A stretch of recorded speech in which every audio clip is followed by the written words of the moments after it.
ça charbonne comme un chinois. Avec la qualité d'un bavarois, on sera en retraite après notre mort. On sera bouffé par l'inflation. Dans le doute je vais voter Voldemort pour les prochaines élections. Passe de la country à la drill sans transition.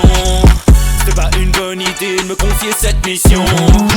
Si t'aimes pas, dégoûte pas les autres. C'est pas moi qui le dis, moi je suis le roi des pauvres. Pour réfléchir, j'ai qu'un euro, mais au moins je tomberai pas dans la fraude. Je le prononce Fröhliches Mittel, comme Angela Merkel. Désolé, je fais ce que je peux, je trouve ma répartie chez Lidl. Des enquêtes exceptionnelles, pas de langue de bois et de l'humour. La revue c'est juste mensuel, les vidéos c'est juste tous les jours. Ouais, c'est juste tous les jours. Juste milieu. Regarde ça tous les jours. Juste milieu. Désolé pour mon manque de répartie. Je sais même pas ce que je débite. C'est dur la géopolitique. Ou un peu comme ma République. Ma République, non? C'est dur la République quand même, non? Ouais? Non? Ah non, c'est mou, non? Ouais, les mecs se font chier, on dirait un peu. Ouais, c'est un peu mou. Enfin, ça dépend dans quel pays. Ouais. Bah, j'y connais pas grand chose, moi. Et c'est quoi une démocratie déjà?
Ça tourne en boucle comme BFM, t'existes plus comme REM. Tout est en grève comme RER, ça capte partout comme France Inter.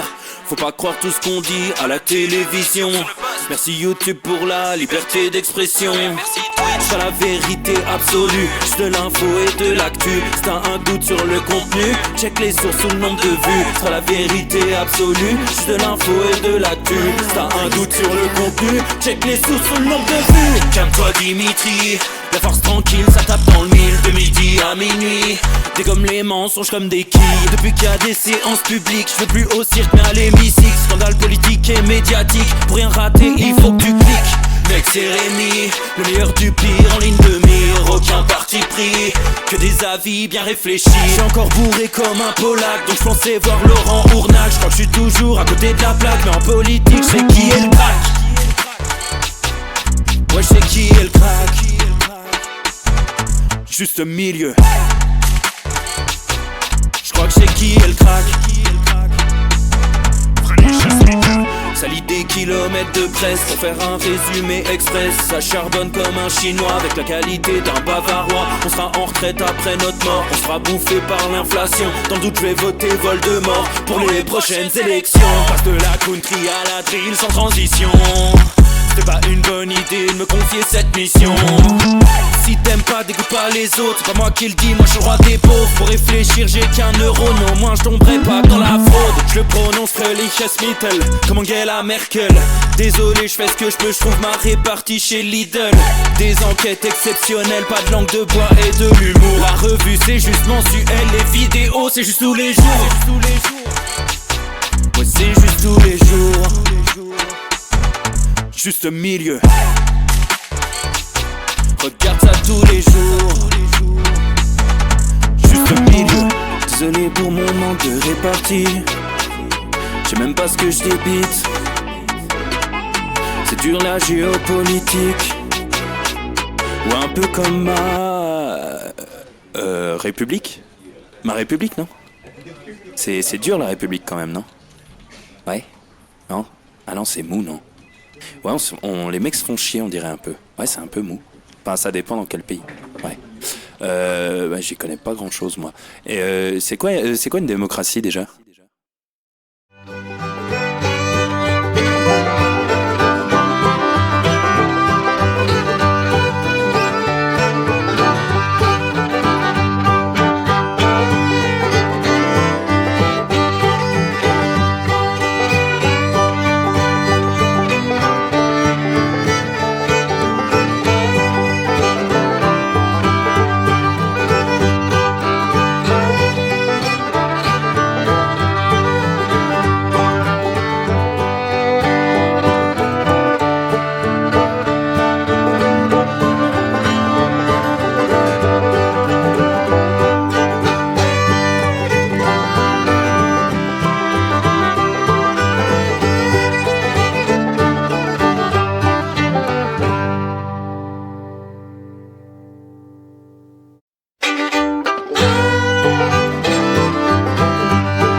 Ça tourne en boucle comme BFM, t'existes plus comme REM. Tout est en grève comme RER, ça capte partout comme France Inter.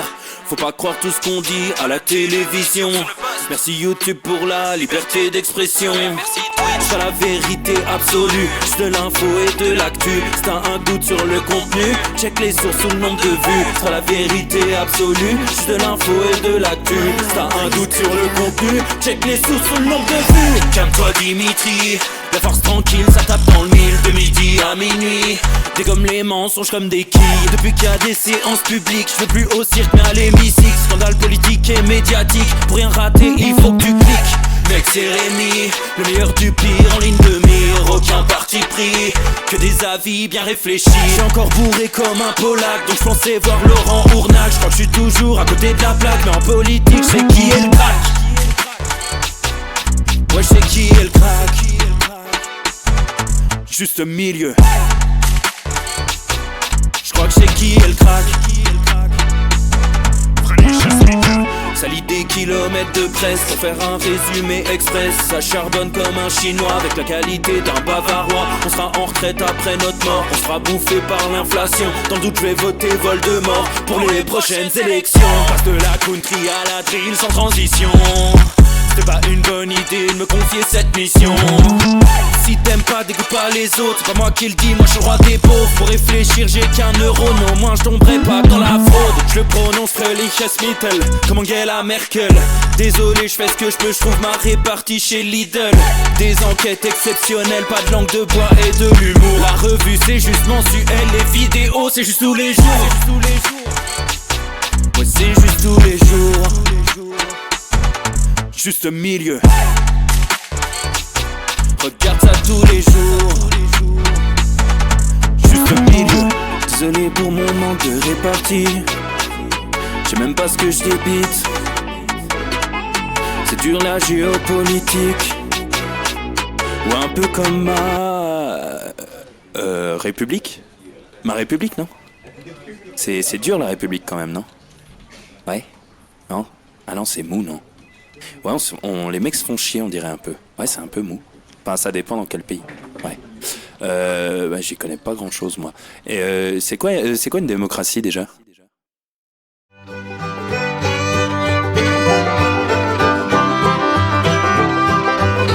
Messieurs, dames, bonjour à tous les copains. Est-ce que vous êtes en forme? Est-ce que vous allez bien? Ça y est, c'est l'heure du Juste Bistrot. Le grand retour pour cette nouvelle semaine. Nous sommes le 30 septembre 2024, 380e Juste Bistrot. On se rapproche des 400. Voilà. Puis on se rapproche également des 1 million d'une certaine manière. Donc on se rapproche du futur. Voilà, comment allez-vous les copains? Est-ce que vous êtes en forme pour cette nouvelle semaine? Est-ce que le week-end a été bon? Qu'est-ce que vous avez fait de beau? Dites-moi dans le chat un peu ce que ça a bricolé.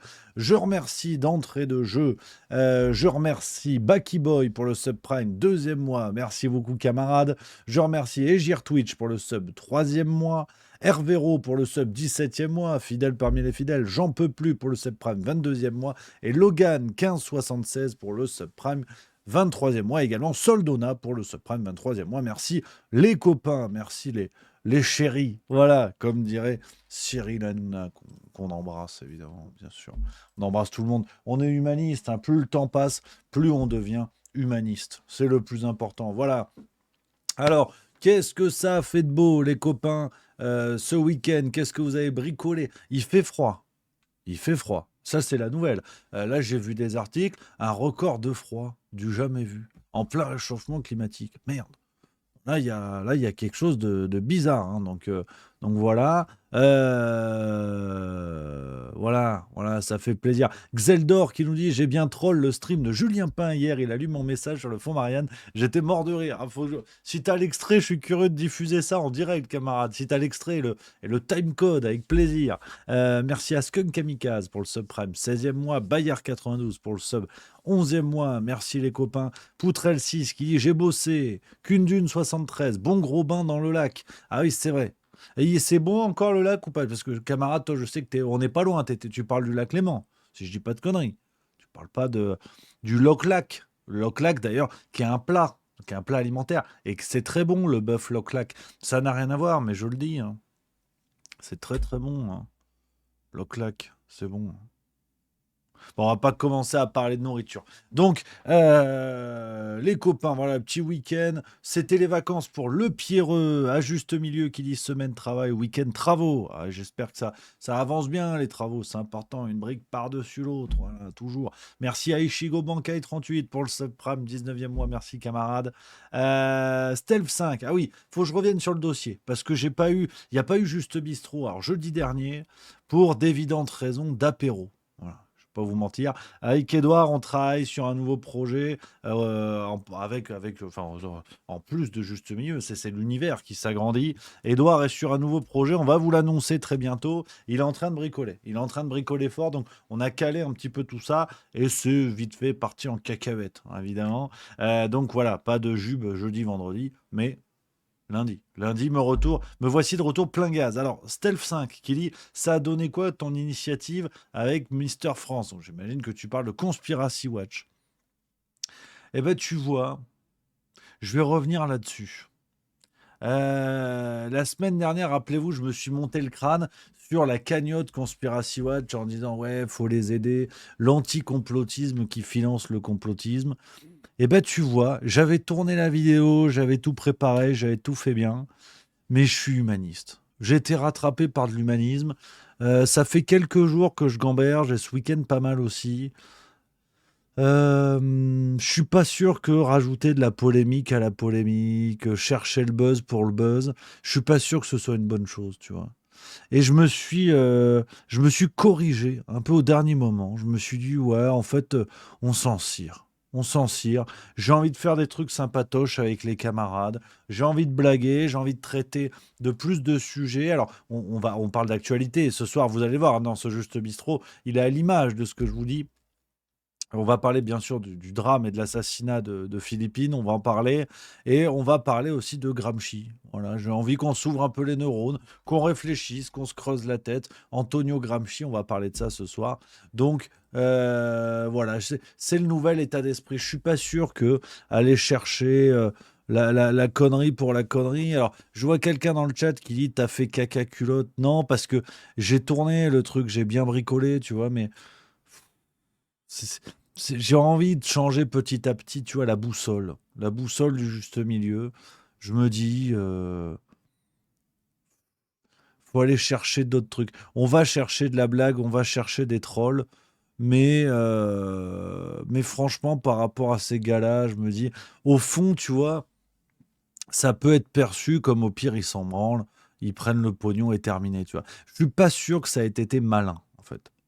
Je suis pas sûr que ça, je suis pas sûr que c'eût été malin. Je pense qu'il y a mieux à faire. Donc voilà, je me suis ravisé, comme on dit, je me suis ravisé et euh, puis voilà, c'est tout. C'est c'est- c'est comme ça.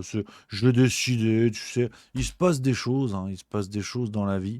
Les copains, j'ai vu un message dans le chat auquel je voulais répondre, non, mais je l'ai loupé évidemment. Voilà, encre sympathique qui dit donner de la thune à des gens qu'on n'aime pas, c'est pas ouf, peut-être. Peut-être je suis revenu à la raison, peut-être pas. Je pense que je suis toujours à moitié taré. D'ailleurs, rien à voir. Mais ce week-end, je vous raconte mon week-end parce qu'on est lundi, j'ai le temps, je vous raconte ma vie. Ce week-end, Vlatipa, que je suis allé à la Désalpe de Saint-Sergue. Ah, je parle aux Suisses qui connaissent ou aux frontaliers peut-être qui connaissent. Eh ben, c'est super. Eh ben, franchement, c'est super. C'est à l'approche de l'automne, hein, et de l'hiver, les bergers qui redescendent, le bétail qui redescendent en ville et enfin qui redescendent voilà dans les exploitations quoi, qui redescendent loin des Alpes finalement, loin des territoires alpestres, tu vois, et qui ramènent toutes les vaches sur le sol, hein, finalement sur le sol dans les exploitations pour passer l'automne et l'hiver. En fait, ça se passe, c'est tous les ans évidemment. Et à la Désalpes de Saint-Sergue, c'est celle qui est apparemment la plus réputée dans le canton de Vaud, en Suisse, là où j'habite.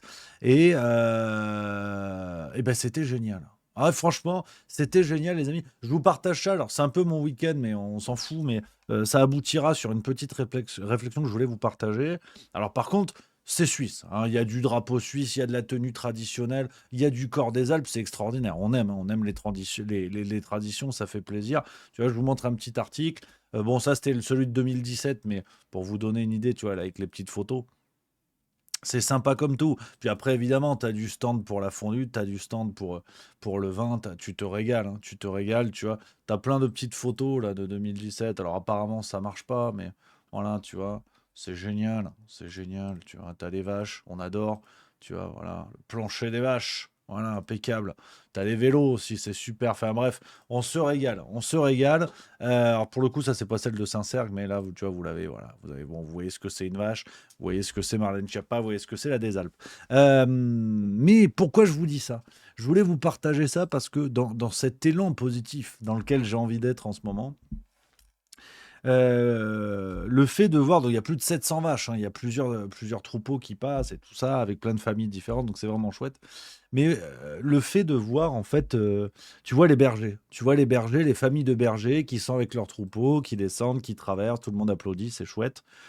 Mais tu vois, je me dis, l'espoir est sauf. L'espoir est sauf, il peut se passer quelque chose. Parce que on passe nos journées, et c'est bon, c'est l'esprit du juste bistrot, on parle d'actualité, on parle de machin. Euh, on parle toute la journée de gens comme Macron, Trudeau, Darmanin, des gens qui, je sais pas, certains vont prendre des balles perdues, mais l'image qu'on peut se faire du conseiller McKinsey, si vous voulez, des individus, comment dire, des individus contemporains, avec tout ce qu'on peut imaginer, quoi. Mais là, franchement, le fait d'avoir vu comme ça des familles de bergers, tu as plusieurs générations, hein, tu as 3-4 générations, tu vois qu'il peut se passer quelque chose. Physiquement, la détermination des gens, les hommes, les femmes, les gosses, même les gosses, je me suis dit à un moment donné, je pense qu'un gosse, enfant de berger de 8 ans, il met une branlée à Olivier Véran physiquement, tu vois. Il se passe quelque chose. Il y a un retour à la terre, il y a un retour à la tradition, il y a un retour au physique de la terre, tu vois. Alors, sans sombrer dans le fantasme du passé et dire c'était forcément mieux avant, supprimons tout ce qu'a fait la civilisation et retournons au XIVe siècle. C'est pas du tout ça, parce que de toute façon, les bergers d'aujourd'hui vivent avec toute la modernité du monde, mais ils ont conservé par tradition, par métier de famille, par métier actuel, ils ont conservé ce contact avec la nature, ce contact avec la terre. Et je trouve que de voir ça, ça fait du bien. Voilà, ça fait du bien. Euh, N'oublions pas en fait la base de tout ce qu'on vit, c'est que on nous parle toute la journée de guignols comme Darmanin qui, si vous voulez, la dernière fois qu'il a mis son bras dans un arrière-train, c'était pas une vache.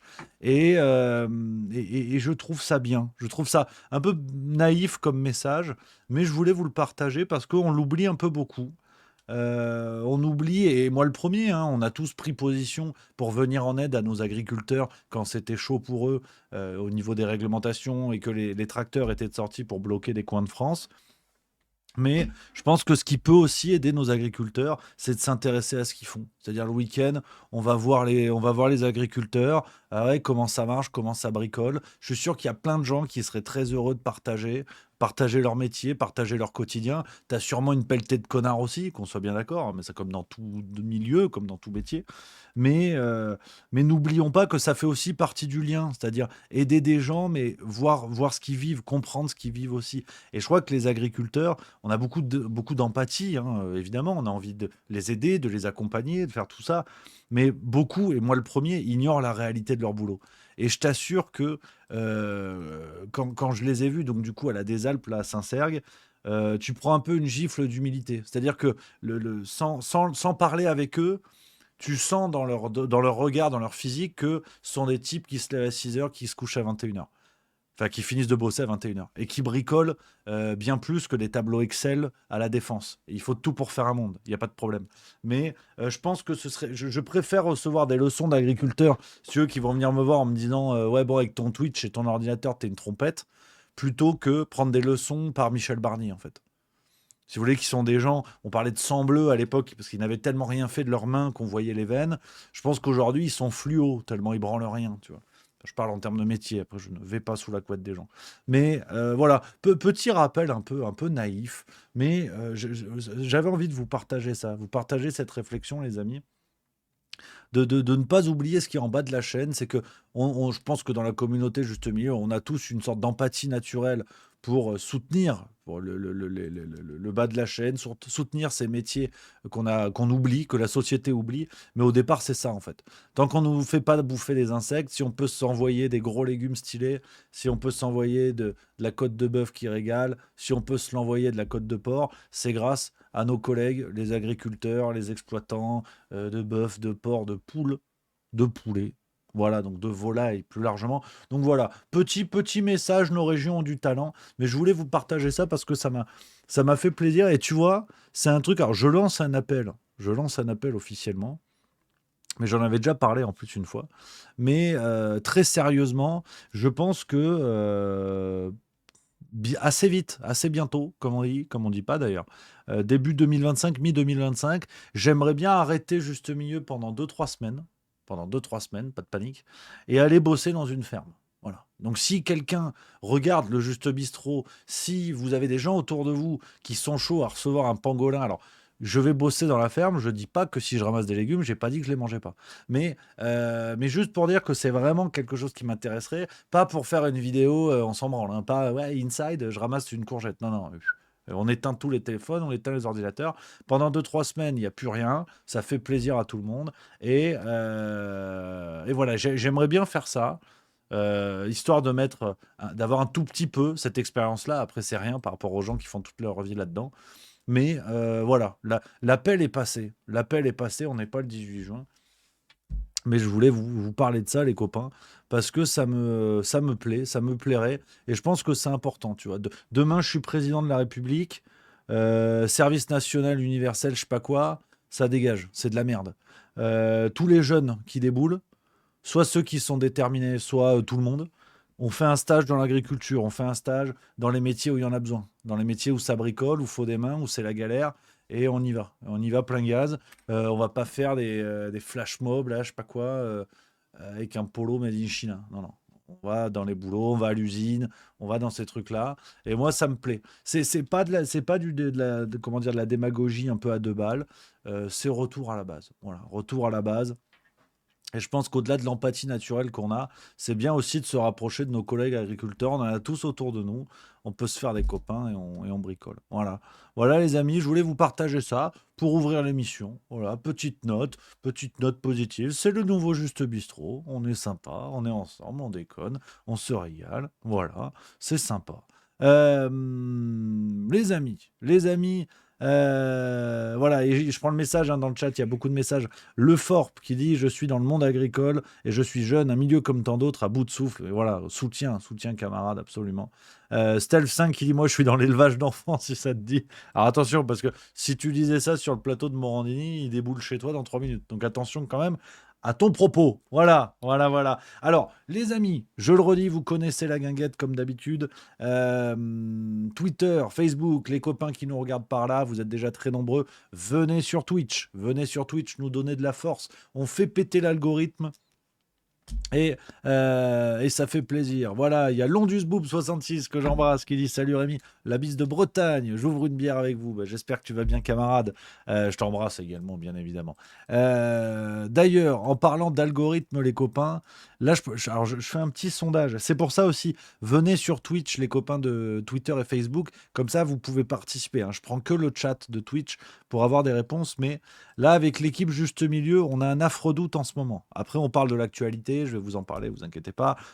On a des sujets plus que lourds, je vous assure, vous n'avez pas envie tout de suite. Mais là, ça fait maintenant un mois.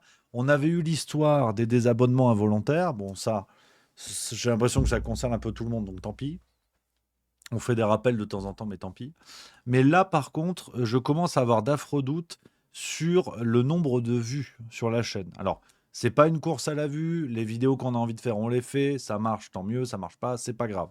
On est bien d'accord. Je vous dis pas ça pour faire des records de vues. Je m'en fous.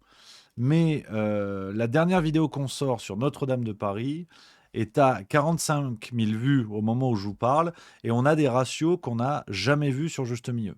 Même depuis le début, hein, au lancement de la chaîne, à partir du moment où on a atteint 100 000 abonnés, ce qui est quand même quasiment 4 fois moins qu'aujourd'hui, on n'a jamais eu ce genre de ratio. Pour vous dire, hein, si vous prenez la vidéo donc de Notre-Dame de Paris, on est à 45 000 vues pour 6 600 likes. Quand je vous parle de ratio, c'est ça, c'est le rapport like-vue. On n'a quasiment jamais vu ça. Voilà. Et en fait, ce qui m'inquiète, j'ai Game Over Reset qui dit: Je ne l'ai même pas vu. Angry Von Horseman, perso, je ne l'ai pas vu car le sujet ne m'intéresse pas. Ça, c'est possible aussi. Donc, il y a évidemment des gens qui ne sont pas intéressés, plus ou moins intéressés par les différents sujets, mais on commence sérieusement à s'inquiéter, en fait, sur la mise en avant de nos vidéos. On parle souvent de Shadowban, j'en sais rien. L'idée n'est pas de chialer dans les chaumières, hein, les amis. C'est pas ça le projet, mais je vous avoue que on commence un peu à se poser des questions. La farce tranquille, c'est pareil, hein. La farce tranquille, on est sur une belle baisse de vues sur ce format. Pareil sur le deuxième interview de Fabrice Epelboin, on est à 25 000 vues sur le deuxième, là où le premier fait 108. Donc, on est en train de réfléchir à d'autres solutions, voir comment on peut alerter les gens. Mais sachez que voilà, on se pose des questions, ou si jamais il y a cette histoire de cloche, je ne sais pas à quel point c'est pertinent. Mais voilà, un Quishboo qui dit: Pas vu passer la vidéo dans mon fil. Olivier Marstress qui dit: C'est du Shadowban, c'est certain. J'en sais rien, mais on va essayer de trouver une solution. Euh, on va essayer de trouver une solution pour contourner ça. Et nous, notre arme fatale, ça va être la newsletter, hein, vous le savez. Et le but du jeu, c'est qu'à chaque nouvelle vidéo, on alerte les gens. On va essayer de développer pour laisser la possibilité que vous ne receviez que les alertes pour les nouvelles vidéos. Si jamais vous voulez pas les autres contenus qu'on envoie, les mails avec les infos qu'on traite sur le site internet, on va voir comment on peut bricoler. Mais je vous avoue que voilà, tout ça est un peu suspect. Mais bon, c'est pas grave. On continue, on bricole. Je voulais vous le partager. Si jamais hein, vous vous dites: Merde, il a pas fait de vidéo depuis 2 semaines. Si, en fait, voilà. Là, voilà. Il y a Mizikosofi 972 qui dit: Je suis normalement notifié à chaque sortie, et là, c'est la seconde fois que Walou. Donc, bon, bah écoutez, on va voir. En tout cas, ça me rassure. Ça veut dire qu'au moins, il y a peut-être une explication. Donc, c'est déjà ça. Les copains, on va y aller. On va y aller sur l'actualité. C'est une émission d'actualité. On parle d'actualité. Voilà. Il n'y a pas à chier, hein. Il n'y a pas à chier. Hmm. Après, Anarchy08 qui dit, il y a encore quelques messages qui dit renseigne-toi sur les shorts. Je sais que l'année dernière, des youtubeurs se sont plaints d'une chute de vues après l'utilisation des shorts. Alors peut-être que c'est ça aussi. C'est possible, je sais pas. Mais c'est pas très grave. De toute façon, on continue à faire les choses comme on veut, comme on l'entend, et c'est pas la course à la vue. Moi, mon problème, c'est juste que tout le monde soit au courant des vidéos que l'on propose, et si ça plaît, que les gens regardent. Et s'ils n'ont pas envie, ils regardent pas, mais qu'au moins tout le monde soit au courant. Ça, c'est un petit peu plus embêtant. Voilà. Les copains, les copains d'abord, les copains d'abord. Euh, on va y aller avec les différentes actualités. Alors d'abord, un petit point géopolitique. On commence avec ça, vous vous en doutez. La campagne militaire d'Israël continue maintenant avec les actions sur le Liban. L'atteinte qui a été faite au Hezbollah, vous avez vu l'état-major quasiment décimé à 100%, avec l'assassinat de Nasrallah il y a moins de 2 jours. C'est officiel, il y avait eu un doute pendant un bout de temps, c'est désormais officiel, vous avez vu passer ça. Alors, beaucoup de choses ont été dites. Moi, si vous voulez, ce qui m'inquiète au plus haut point pour l'instant, c'est le silence actuel concernant la Palestine. C'est qu'on ne parle absolument plus du sort des civils palestiniens, pour qui on a évidemment une pensée. Euh, je ne sais pas vous, mais on n'a absolument plus aucune nouvelle quasiment. Dans les journaux, tout est réservé à l'actualité en Palestine, à l'actualité au Liban, et à juste titre. Mais on n'a plus d'écho sur ce qui se passe pour la population en Palestine. Ce qui s'avère aujourd'hui, c'est que, et je vous dis ça par rapport aux journaux de ce matin, c'est assez fou l'unanimité qui se dessine dans la presse française et plus largement occidentale concernant le retour en grâce de Netanyahou, alors que vraiment tout le discours qui est porté aujourd'hui est assez effrayant à quel point c'est un copier-coller. Un copier-coller. Vous voyez, regardez par exemple l'opinion de ce matin sur la scène politique nationale, le retour en grâce de Netanyahou. Vous avez quasiment cet article dans tous les journaux, dans tous les quotidiens français. C'est assez effrayant à quel point le langage diplomatique officiel d'Israël duplique le discours, c'est-à-dire s'en prendre au Hamas tant qu'il y a, s'en prendre au Hezbollah tant qu'il y a un combattant. Israël se réserve le droit d'attaquer à partir du moment où ils ne se sentent pas en sécurité. Il faut quand même se dire, d'un point de vue assez basique, que ce discours marche pour tous les pays du monde. Si demain, un membre du Hezbollah se réfugie en Espagne, au Danemark, au Congo ou en Colombie, ce discours est fonctionnel.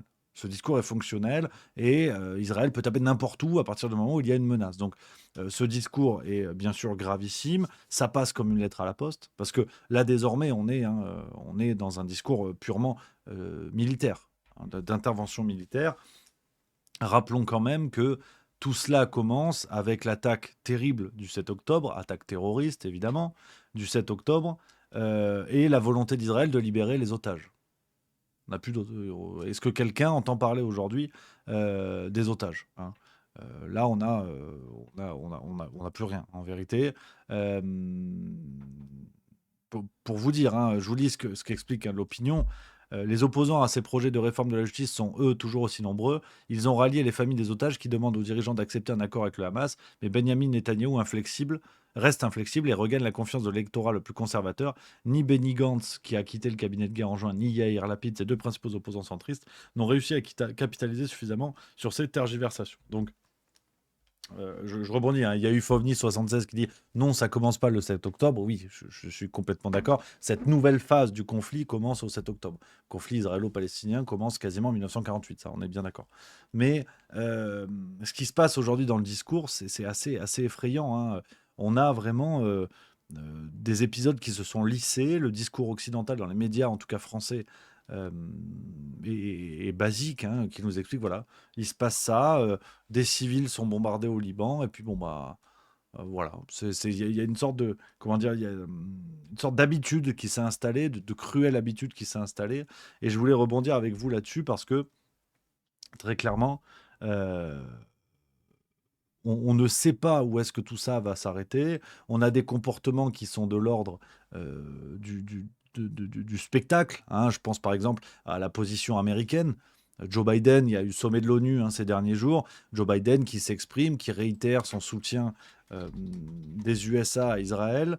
Joe Biden, qui est reconnu sénile, officiellement, hein, qui est reconnu sénile depuis, euh, depuis plusieurs semaines. On est d'accord, hein. Il s'est retiré de l'élection au motif que il était sénile, qu'il n'était pas en capacité physique d'assurer l'élection. C'est pour ça que Kamala Harris a pris le lead, comme on dit. Euh, et il est toujours là. Il décide toujours. C'est-à-dire qu'il décide toujours. Aujourd'hui, Joe Biden peut appuyer sur le bouton de l'arme atomique et tout le monde sait qu'il est sénile. Tout le monde l'a reconnu. Les médias l'ont reconnu. Donc, c'est assez effrayant. Assez effrayant, si vous voulez, déjà à ce niveau-là.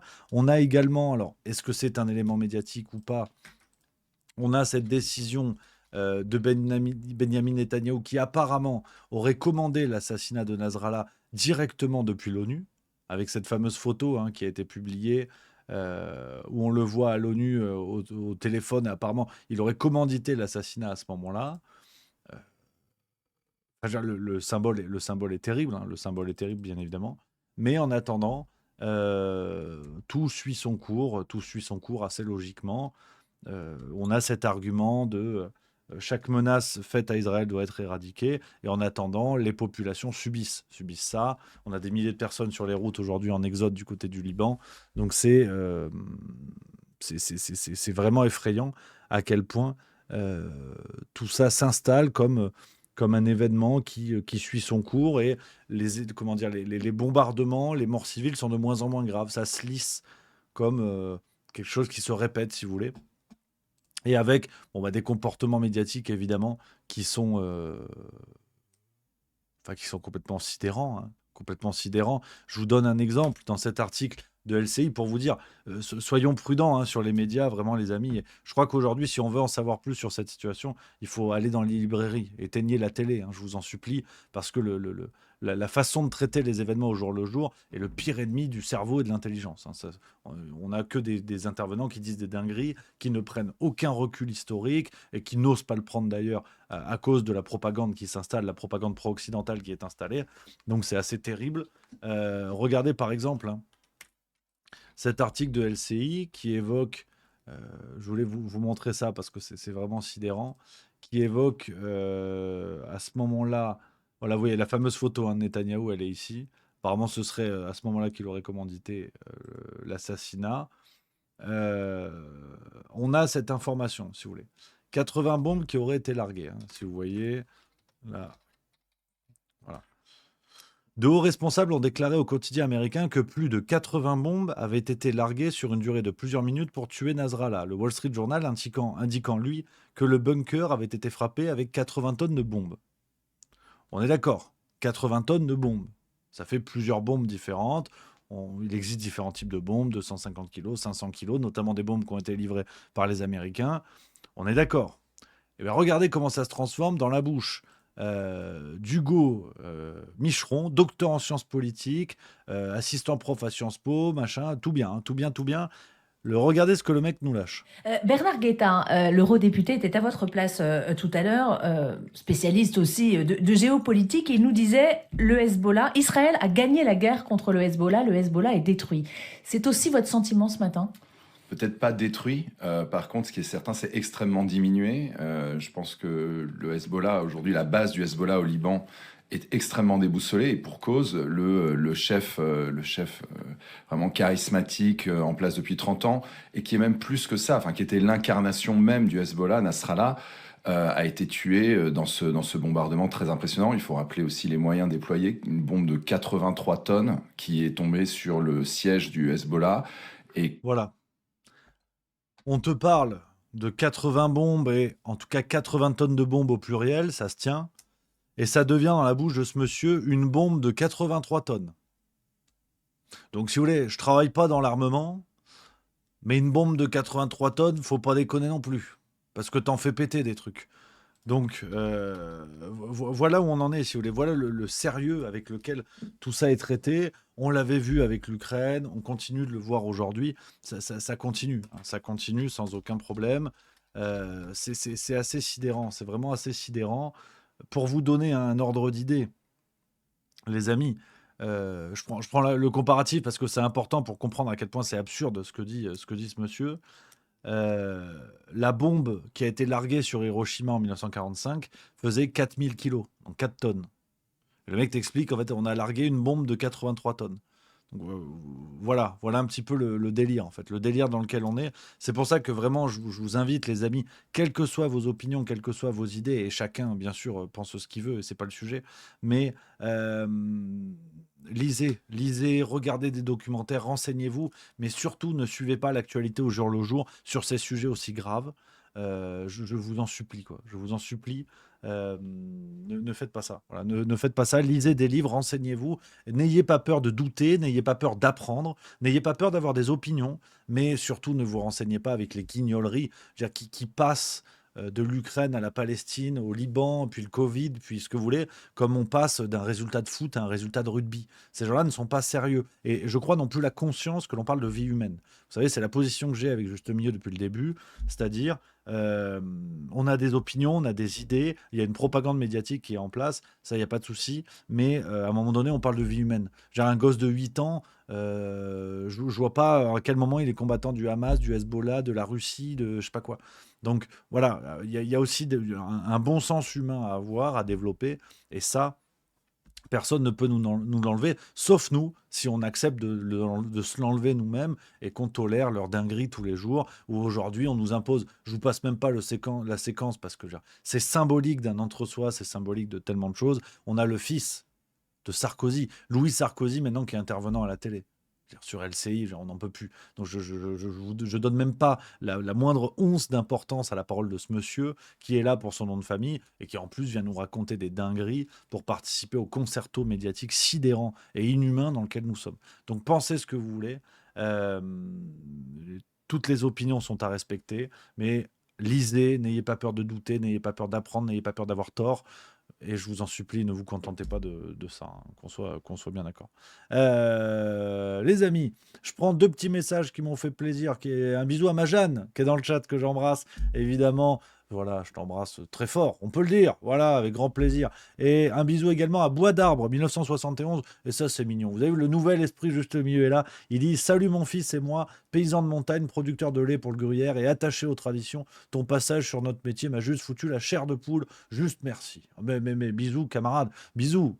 J'espère, voilà, avec plaisir. Tout le plaisir est pour moi. Mais du coup, producteur de lait pour le gruyère, c'est dans le secteur. T'es pas loin de la Suisse, du coup. Si je dis pas de conneries. Magnifique. Voilà. Ça, c'est l'esprit. Ça fait plaisir. Voilà. C'est aussi ça qu'on veut, les amis. C'est aussi ça qu'on veut. On doit et on peut parler de sujets graves, bien évidemment. Mais je crois que plus que jamais, il faut s'ouvrir l'esprit. Je vais vous parler de plus en plus souvent de sujets plus sympas, de réflexions un peu plus perso, où j'ai envie de vous partager des trucs, qu'on soit dans le partage. Parce que on va devenir taré sinon, hein. Si tous les jours on commente Darmanin et aller à Tourcoing manger des frites devant les caméras, on va devenir dingo, on va devenir taré. Moi, j'ai envie de regarder des reportages sur comment on fait la bière. J'ai envie de regarder des reportages sur comment on gère la gestation des chèvres. Voilà, qui est foutu de me le dire sur ça. Et voilà. Comment est né l'album Kind of Blue. Voilà, l'un des plus célèbres albums de jazz. Je veux savoir tout ça. Comment on fait l'osso irati, le fromage basque dans les paniers. Et voilà, personne ne sait. Bon, bah ça, c'est intéressant. Ça, c'est intéressant. Voilà. Bon, alors après, je vous dis ça, je suis humaniste, mais je suis grognon. Je suis quand même grognon. Après, on reprend l'actu, hein, mais je suis quand même grognon parce que Toulouse a perdu hier au rugby. Peut-être pour ça que je suis un peu remonté quand même. Parce que on a perdu contre Bordeaux à domicile. Satanés Girondins qui sont venus avec leur équipe B et on a perdu. Donc voilà, j'ai quand même un coup de gueule à passer. Voilà, ça m'énerve. Vous en avez rien à foutre, je m'en doute. Mais je veux vous partager ça. Je veux vous partager ça. Je prends vos messages dans le chat, les copains, on papote aussi, on échange. Hein, n'hésitez pas. Voilà, les sujets, proposez ce que vous voulez. Red Gab qui dit Benoît Saint-Denis. Alors oui, il y a eu le combat Benoît Saint-Denis.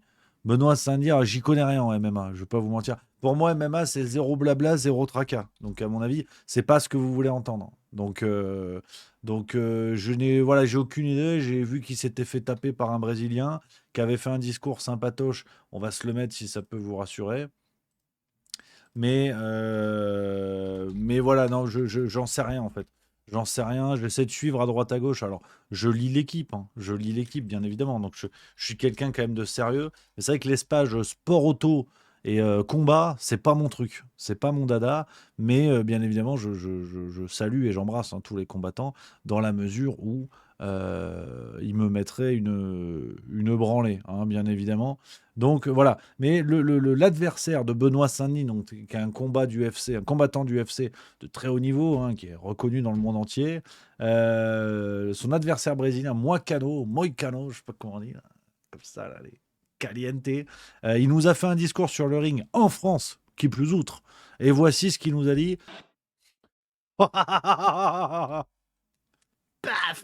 Alors, traducteur en PLS. Hein, le traducteur, là, clairement, il y a caca culotte. Il y a caca culotte. Ça me rappelle cette séquence, je ne sais pas si vous vous rappelez, Djibril Cissé, le footballeur au genou en plastoc, qui avait fait, pareil, un interview où il poussait un coup de gueule. Il jouait au Panathinaikos à l'époque en Grèce.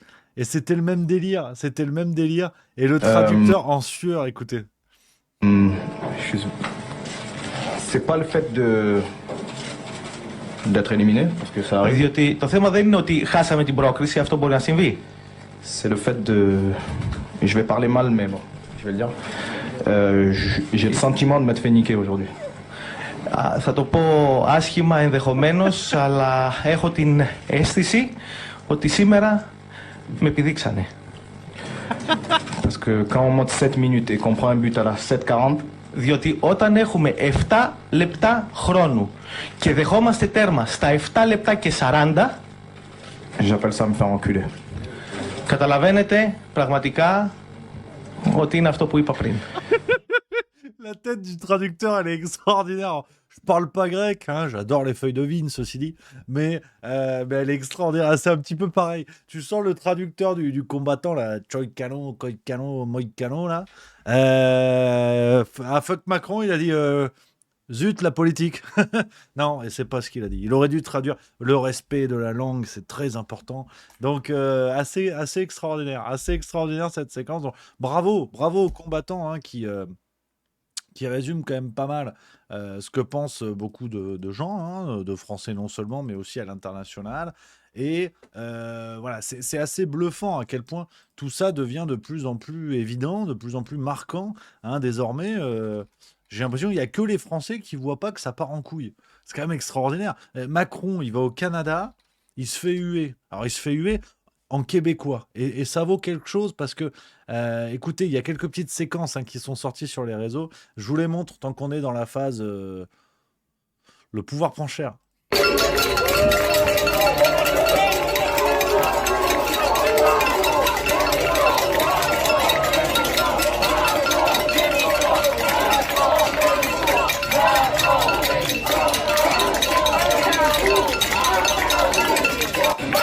Voilà, hein, tu vois, Macron démission à l'autre bout du monde, quoi. À un moment donné, tiens, regarde, ça c'est moi. Génial, allez, je like. Non, non, c'est vrai que c'est cocasse parce que le type, il déboule, il va au Canada, il s'est fait huer en québécois. Alors, j'ai pas trouvé la séquence, mais à un moment donné, ils lui disent Macron décalisse.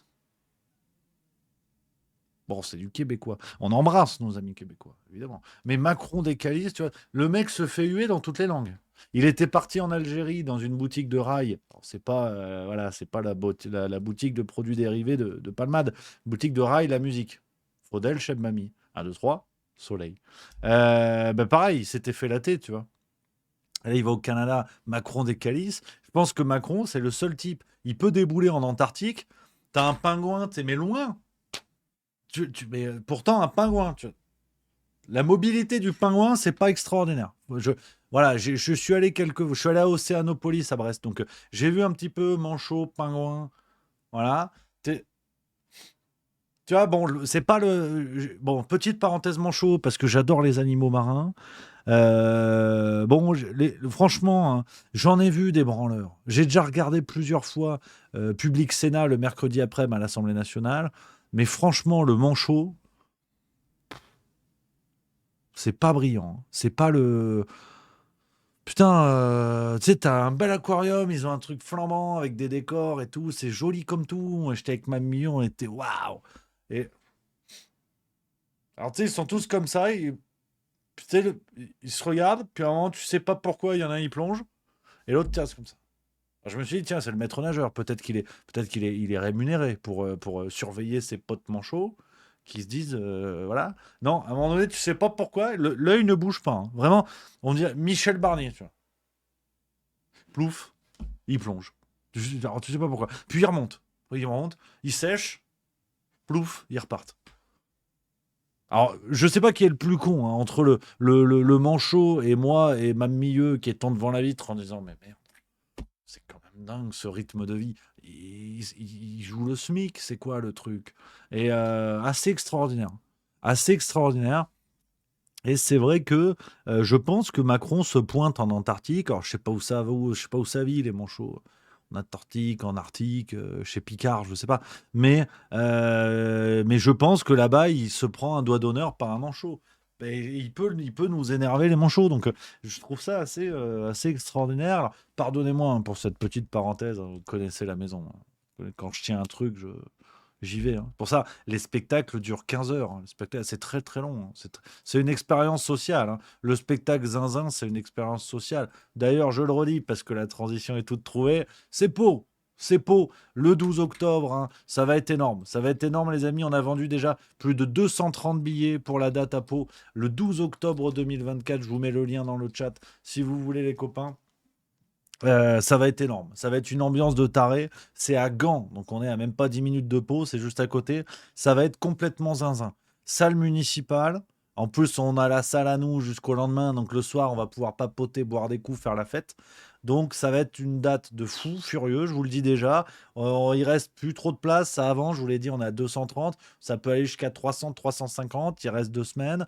Donc on y va. On y va plein gaz. J'espère que François Bayrou sera là, bien évidemment, les amis. Bref, les aventures de Tintin au Canada, on en a parlé. Alors, on verra ce que ça donne, tout en sachant que Macron, en ce moment, pour la petite parenthèse politique, hein, politique intérieure, après on va parler bien évidemment de l'affaire Philippines et ensuite de Gramsci ce soir, on joue la montre, hein, je reste avec vous un bout de temps ce soir. Euh, En politique intérieure, Macron est en roue libre, hein. Le Point du 29 septembre nous relate qu'il aurait déclaré qu'ils se démerdent entre eux. Voilà, hein, donc on est vraiment sur une volonté de prise de recul d'Emmanuel Macron. Comment veux-tu, hein, que je récupère mon pécule? Voilà, hein, question d'argent. Attention, ceux qui ont pensé à une autre fin, attention, attention, vous avez l'esprit déplacé. Déplacé. Donc, en termes de politique intérieure, on en reparlera demain, hein, un peu plus demain. Mais l'article du Point est intéressant, il faut que je vous le retrouve. Si vous voulez jeter un œil, on en parlera dans la farce tranquille, on en parlera demain. Un peu d'analyse politique intérieure, voilà, ça va être l'un des sujets demain. Je vous mets le lien dans le chat si vous voulez. On reparle de tout ça demain, sans transition. Et là, sujet lourd, sujet pas fastoche, bien évidemment, les amis. L'assassinat de la jeune Philippine en région parisienne il y a quelques jours. Vous êtes bien sûr tous au courant de ça. Comme d'habitude, vous connaissez la ligne, hein, sur Juste Milieu. Un procès est en cours, la justice va faire son travail ou pas, c'est la grande question aujourd'hui parce que de fait, il n'a pas été fait en amont. Mais je voulais revenir une fois de plus sur la forme de cette affaire. Vous connaissez la ligne, hein, à part partager toute la compassion que l'on peut avoir évidemment pour la famille, à part s'émouvoir et s'énerver sur l'incapacité de la justice à éviter ce genre de drame, alors qu'il y avait la possibilité de l'éviter. Voilà, je ne veux pas commenter, si vous voulez, dire quoi de plus, hein, euh, à part considérer ce drame-là et avoir de l'empathie, envoyer tout notre soutien pour la famille. Donc, je vais me contenter, si vous voulez, hein, en bon écolo, de regarder ce que font les ordures. Et dans les médias, on en a eu une paire. On en a eu une paire de réactions médiatiques pour vous dire un petit peu où on en est, hein, où on en est. Le nombre de réactions médiatiques complètement à côté de la plaque, pêle-mêle, hein, pêle-mêle, on y va et on commence avec Pascal Canfin, député européen du camp Macron, si je vous dis pas de bêtises. Ouais, RE, c'est ça, Renew Europe. Ça, c'était sur France 5 le 28 septembre. Motion pour Philippine que pour Madame Pellico avant. Ce sont 2 viols. Je voudrais juste rappeler quelque chose. Vous avez mentionné l'origine nationale et le statut légal du violeur de Philippine. Vous ne l'avez pas fait. Personne ne l'a fait pour Madame Pellico. Personne. Personne n'a dit. Ce sont des blancs avec des papiers. Personne. Pourquoi ? Pourquoi ? Non, Si, Donc, souvent, c'est on pas- rappelle leur mais c'est métier, pas- les bons pères de mais c'est pas le famille. sujet. Mais c'est Là, une on question a- de bon c'est père de l'OQTF, famille. c'est C'est pas le sujet. sujet. On Bien a, sûr que on a non. un individu qui était Bien sûr que non. caractérisé comme C'est un dangereux violeur, et qui bien était évidemment. censé ne Bien pas être évidemment. sur le territoire français. Évidemment. Il s'agit Et pas de donc, sa je ne qualité de légitime... Mais si, c'est ce qui a été dit. Oui, mais c'est parce Donc, qu'il est ce que je veux marocain qu'il juste est dire, utilisé par une OQTF évidemment, et il ce que avait je veux juste auparavant dire, été condamné pour viol. c'est que, attention, c'est un Marocain sous OQTF et il y a probablement eu un dysfonctionnement, comme on dit, de la chaîne pénale et donc je suis favorable à ce qu'il y ait une enquête précise le moment venu, évidemment. Mais attention, parce que personne ne mentionne la nationalité ni le statut de papier, avec papier ou sans papier dans les 50 autres violeurs. Mais non, mais justement, justement, madame, il y en avait pas. Je comprends pas. Voilà, donc ce monsieur est député européen. Je sais que les extraits que je vais vous montrer ont de quoi tendre les esprits. Hein, je ne vais pas vous mentir, donc tout le monde reste calme et courtois, même si on a envie effectivement de ne pas franchement l'être. Mais ce Pascal Canfin, au-delà d'être né avant la honte, ment ouvertement. Hein, déjà, avec un présupposé clairement raciste, parce que une fois de plus, hein, c'est toujours la même chose. Moi, je pensais que le racisme, c'était s'arrêter à la couleur de peau des gens, s'arrêter à l'origine des gens, pour avoir un avis construit et définitif. Là, en l'occurrence, sur le meurtre de Philippine, vous avez un ressortissant marocain sous le coup d'une obligation de quitter le territoire français. C'est une information juridique. Si ça avait été un ressortissant du Groenland, du Portugal, de Cuba ou de je ne sais quel autre pays, le problème est le même. C'est-à-dire que ce monsieur avait déjà été condamné pour une agression sexuelle, pour un viol. Il aurait dû être dégagé du territoire, ça n'a pas été fait. Donc point, quel que soit le pays. Après, chacun y met sa grille de lecture ou pas, c'est pas le sujet. Mais factuellement, il y a une OQTF qui n'a pas été exécutée. Donc ce monsieur Desboules, ce député européen, monsieur Pascal Canfin, arrive et nous explique oui, mais en fait, vous avez vu, quand vous parlez du procès de Mazan, déjà on s'arrête là, il compare avec le procès de Mazan dont on a beaucoup parlé la semaine dernière, pardon, on en a beaucoup parlé, donc en fait il compare, alors il faut voir la gueule de la comparaison. Hein. À ce moment-là, vous n'avez pas parlé du statut légal et de la couleur des peaux des gens qui sont tous blancs. Alors, le problème, c'est que au-delà du présupposé raciste, je le redis, c'est quand même très important de s'arrêter là-dessus, la liste des accusés de Mazan est sortie. Alors, le souci, c'est que cette liste, je ne la diffuserai pas parce que je pense que c'est illégal de la diffuser. Elle est sortie sur les réseaux sociaux, mais il me semble qu'elle n'a pas à être diffusée, encore que apparemment elle serait sur Wikipédia, donc pour le coup, voilà, mais à la limite, bon, on s'en fout. Si on se met, si vous voulez, dans la tête de Pascal Canfin, donc avec ce raisonnement éminemment raciste, d'estimer que un prénom vaut une couleur de peau, je dis bien que ça n'est pas mon raisonnement. Je m'appuie sur ce que fait ce député européen. Vous avez dans la liste des accusés de Mazan un certain Nizar H, un Saïfeddine G, Madi L. Alors vous avez également Jean-Marc L, vous avez également Vincent C, vous avez également Nicolas F. Mais si vous voulez, quand on passe un petit peu à autre chose, au-delà de ce raisonnement raciste, on se doute bien que tout le monde n'est pas blanc dans cette affaire, si j'ose dire. Donc voilà où on en est en fait. Voilà où on en est, si vous voulez, sur ce genre de réaction d'un député européen à qui on ne peut même pas reprocher d'être de gauche ou d'extrême gauche, parce qu'on sait que, à la limite, c'est un logiciel idéologique qui est le leur, donc ça ne nous étonnerait pas. Après, on trouve ça bien, on trouve ça pas bien, c'est pas un jugement moral, on est chez juste milieu, donc je vous donne les infos, vous en faites ce que vous voulez. Donc voilà où on en est. Et je prends un message très intéressant de la girafe 84 dans le chat qui dit bah non, ils ne sont pas tous blancs. Monsieur Pellico a même dit que sa femme était raciste et que de fait il avait fait venir des Noirs et des Arabes. Effectivement, c'est un élément qui est sorti dans le procès et qui a été rappelé par les médias. Donc non seulement monsieur Canfin déroule un raisonnement raciste, et en plus il ment. Il ment ouvertement. C'est une fake news. C'est une fake news, ce que nous dit là. On n'a pas de journaliste pour l'interpeller, dire que c'est pas vrai. On va finir la séquence quand même dans le doute, mais voilà la réalité. Le procès que vous nous faites, Bien sûr que non, ce n'est pas le même engrenage. Je veux juste dire que médiatiquement, attention, quand tout d'un coup, quand c'est un blanc avec des papiers qui viole, Ben, on en parle. on dit, bien sûr, mais vous en parlez, mais vous dites c'est un violeur. C'est un violeur. Et c'est on va dire absolument un scandaleux. étranger sous OQTF. Je veux Vous voulez juste pas qu'on précise dire, je veux juste dire que vous vous rendez compte, c'est intéressant parce que un Français peut Pose- difficilement être sous obligation. mais de bien OQTF, sûr, en c'est fait, pas le problème. je comprends Ce pas. que je veux juste dire, c'est que bon, j'essaie de me faire comprendre. Oui. C'est que soit on donne la nationalité du pays, de la personne, et je suis pour qu'on le donne. Je n'ai aucun problème à Quand faire- ça fait sens, en tout cas. Mais Quand pourquoi c'est- ça ferait Je sens ne comprends pas, mais monsieur. pourquoi ça On fait le sens donne dans parce un qu'il cas ne devait pas être là. Mais bien sûr. Mais Voilà. pourquoi vous le dites Un pas Français, Mais il est là. il est Et violeur, donc, oui, mais il est vous savez jugé. Très bien, monsieur. Lescaut, Mais j'ai vous bien savez compris. très Mais bien on donne sa que c'est nationalité parce qu'il ne récupéré. devait pas être là. Vous Ah, savez va très ouais. On s'en bien. sortira pas, là. Ok. Franchement. Alors, on s'en sortira pas. Mais je vois très bien Finissez la votre phrase tout de même. récupération. Voilà. Et le mot magique à la fin, la récupération, ça on en a déjà parlé 1000 fois. Donc voilà, si vous voulez. Déjà, pour moi, la première réaction sur laquelle je voulais revenir, on a quelqu'un qui déboule, qui ment et qui nous explique que dans le discours médiatique, déjà, on ne prend même pas le temps de l'empathie, on vient, on commente, on parle, et on analyse comme ça en disant oui, mais là, en fait, vous avez dit que c'était un OQTF et le procès de Mazan, vous dites pas qu'ils sont tous blancs. Mais si de fait ils sont français, la question se pose pas. Enfin, voilà où on en est, si vous voulez. Voilà où on en est.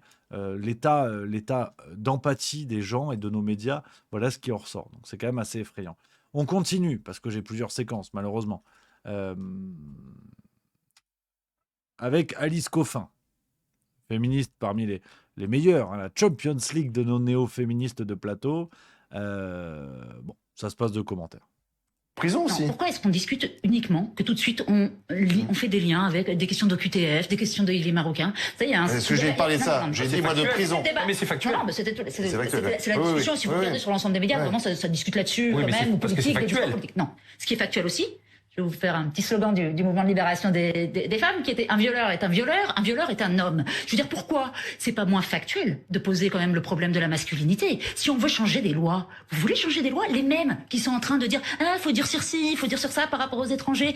C'est les premiers qui refusent qu'on parle de cours de sexualité à l'école. C'est les premiers qui refusent qu'on parle de cours de stéréotypes de genre à l'école, qu'on éduque les garçons, qu'on fasse des choses, qu'on mette des budgets sur la table pour les associations féministes qui se battent là-dessus. Parce qu'aux dernières nouvelles, ça reste un homme qui a violé et tué une femme, comme ça arrive des milliers de fois tout le temps. Donc je veux dire. Sauf que là, le problème d'éducation, le problème Pourquoi, d'éducation, ça concerne plus la Tunisie puisqu'il venait de Tunisie ou le Maroc, pardon, il venait du Maroc. J'ai envie de dire peu importe. Non si- mais, enfin, non mais là vous parlez, il faut que les politiques mettent en. Avec une femme qui soit. Non mais pardon, Oui, je suis madame, un peu non, mais- compliqué. Parce qu'il y a un débat. mais Madame Coffin, vous dites. Si vous voulez que je le dirige Pardon. un petit peu, je suis à votre Et alors, disposition. Il faut mettre en place des moyens. C'était le moyen plutôt là d'où il venait. Mais pas seulement dans l'éducation, c'est-à-dire qu'après, les gens qui sont là, qui vivent sur notre territoire, qu'est-ce qu'ils entendent à la télévision, Alors, qu'est-ce procès qu'ils de la lisent comme masculinité. livre, comment on fait ou pas une société qui prend en compte, on est en plein procès Mazan, c'est quand même bizarre qu'on fasse pas le lien entre la masculinité, d'abord Alors, la est-ce qu'il faut faire le masculinité, lien avec et la d'abord le masculinité fait que... Non, mais moi je suis d'accord pour dire que les viols, ce sont c'est les hommes qui féminicide, les hein. font. Ça, je vais quand même pas dire le contraire, ça serait idiot. Donc, on peut poser la question et des ça hommes, serait non? hypocrite. Donc on peut tout à fait poser cette question. la pose pas. Mais on ne doit pose pas. le Si PTF. vous le faites. Oui, voilà. Non, mais c'est ça, merci de euh, m'inviter. il n'empêche qu'il y a dans le fonctionnement de la justice dans ces cas-là des décisions qui posent des problèmes. Moi, j'aime pas entendre notre ministre de l'égalité, qui est même plus un ministre de droit, là. Mais attendez, parce que je vous ai écouté, et puis Ouais, allez-y. j'ai écouté Olivier, votre débat était très intéressant. Comment se fait-il qu'un juge des libertés qui sait exactement quel est le dossier, qui sait que c'est un récidiviste présumé, qui sait que il vient de passer 5 ans en prison, et qui sait qu'il est dans une position d'illégalité en France, comment se fait-il qu'il le fasse remettre en liberté? Voilà ce débat, les amis. L'extrait, je vous le laisse en entier. Alice Coffin, alors effectivement, je vois Fléau93 dans le chat qui dit c'est une vidéo accélérée. Alors effectivement, elle a une drôle de manière de parler, mais à la limite, sur les plateaux de TV, bon, ça fait pas tâche. Hein. De toute façon, c'est tous des guignols. Mais voilà, là encore, autre réaction médiatique. D'une néo-féministe, je dis bien néo-féministe, hein, je ne confonds pas les féministes du XXe siècle, du XIXe, du XVIIIe avec ce que nous avons aujourd'hui, hein, qui sont, si vous voulez, nos néo-féministes sont au féminisme ce que TikTok est à l'Académie française, quoi. C'est-à-dire qu'il faut être, voilà, il faut être clair hein, sur la réalité du terrain, avec un argument qui est oui, mais en fait, vous vous rendez compte, c'est d'abord le procès de la masculinité. Hein, ce violeur, euh, il a violé parce que c'est un homme. Hein, nous rappelle le slogan, un violeur, oui, mais un homme. Tu vois. On rappelle Caroline Dehaze qui nous expliquait deux agresseurs sur 3 sont des hommes. Tu vois. Euh, je sais même pas par quel angle prendre le problème, tant cela me semble mais complètement aberrant, complètement dangereux, hein, parce que on est quand même euh, au bord d'une réflexion qui est une réflexion de scission dans la société. C'est-à-dire que présenter les hommes comme des violeurs en puissance, on va être très clair sur la question. Qu'est-ce que ça donne en termes de discours si je vous dis c'est un Marocain, les Marocains sont des violeurs? Je peux aller en prison pour ça. C'est d'ailleurs pour ça que je ne le dis pas et que je ne le pense évidemment pas. Mais qu'est-ce que ça dit en fait d'un raisonnement quand vous essentialisez à ce point? Est-ce qu'on est conscient en fait de ce que fait Alice Coffin avec cette absence totale de recul, cette absence totale de réflexion? Je ne sais pas si on se rend compte du niveau de discrimination. Alors, bien évidemment, en vous disant ça, c'est certain hein, que je vais passer pour l'homme blanc. En plus, j'ai toutes les mauvaises cartes. Hein. L'homme blanc qui vient chialer sur sa condition, sur son machin et tout.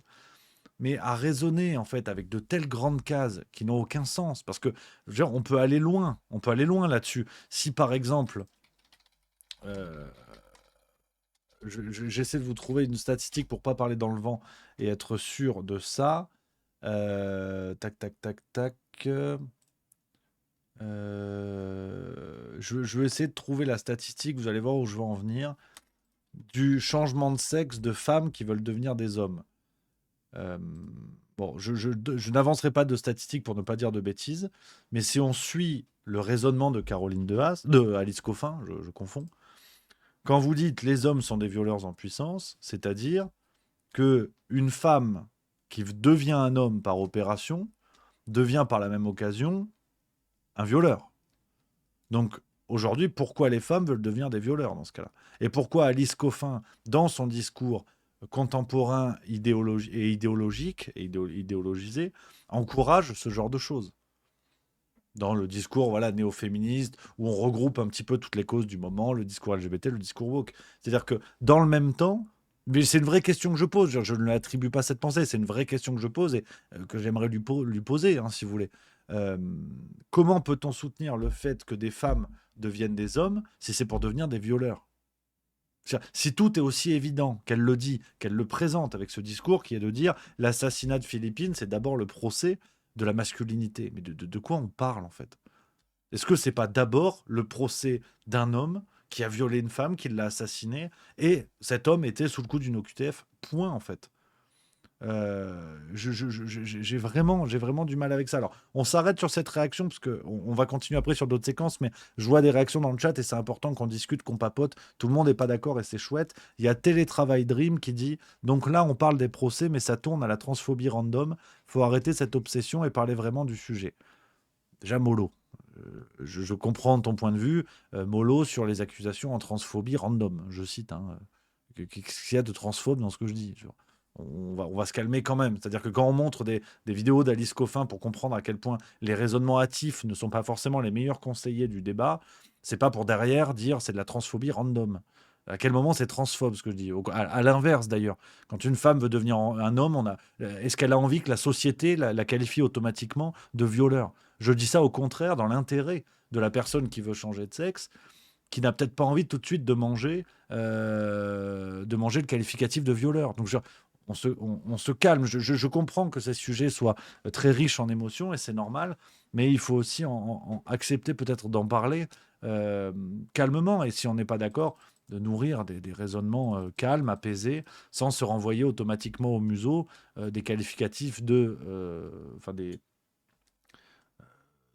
quelque chose de phobie, quoi, si vous voulez. Moi, je veux bien, mais voilà, faut se calmer. Tout n'est pas phobe, en fait. Quand on nourrit une réflexion, quand on réfléchit, c'est ce que Philippe Muret décrivait comme la cagophobe. C'est-à-dire qu'on est absolument là-dedans, pas Philippe Muret, si Philippe Muret, on est absolument là-dedans aujourd'hui. Absolument dans dès qu'un discours contrevient à ce qu'on pense, ça devient phobe. Comme si, voilà, celui qui est phobe, alors c'est un suffixe, hein, celui qui est phobe est automatiquement jugé comme malade, comme déraillé. Donc il y a une sorte d'empathie à avoir pour lui parce que de toute façon, il n'est pas câblé normalement pour le comprendre. Donc qu'on ait des désaccords évidemment, mais la notion de phobe est dangereuse dans la mesure où c'est trop facile. On fuit absolument n'importe quel débat de cette manière-là. Donc voilà, je savais qu'en vous montrant cette séquence, ça allait partir en cacahuète, mais au contraire, parlons-en calmement, avec plaisir. Qu'est-ce qui se passe dans les chats? Voilà, je vois que ça papote, ça débat. Mais Télétravail Dream avec plaisir, hein, je le redis, hein, le Discord est ouvert. Ceux qui veulent venir discuter hein, dans le salon vocal général, n'hésitez pas, vous me prévenez juste dans le chat en amont. Et comme ça, on discute ensemble, c'est le but du jeu, sans phobe, sans je sais pas quoi, et on discute calmement dans le plaisir, dans le respect, absolument. Très bonne vanne quand même de La Flemme quand même qui dit dire qu'il n'y a pas de phobe fait de toi un phobophobe, c'est grave quand même. Ça me fait très très rire par contre. J'avoue, ça me fait très rire. Donc voilà les amis, mais j'espère que Télétravail Dream n'a pas pris la mouche. Hein. Don't take the flea, vous savez, moi j'aime pas botter avec tout le monde. Donc voilà, j'espère qu'il n'y a pas de souci. On continue sur les séquences avec, je pense lui pour le coup mettra tout le monde d'accord. Ah non, attends, il y a Télétravail Dream qui vient de me répondre, c'est important comme mon débat, qui dit, je sais pas, peu importe le sujet, ça ramène souvent aux trans ici, mais pas de quoi s'offusquer pour un mot, on discute. Non, alors je t'avoue que quand je parle de Mbappé, j'ai jamais fait le lien avec les trans. Normalement, il y a quelques sujets où, tu vois, j'ai parlé tout à l'heure fromage, l'osso irati, j'ai pas fait de lien avec les trans. Faut pas déconner. Non, mais... mais au fond, je suis d'accord avec toi. Ceci dit, au fond, je suis d'accord avec toi. Dans des sujets qui s'y prêtent, je pense qu'on y conviendra tous les deux. Dans des sujets qui s'y prêtent, c'est vrai que j'ai souvent ce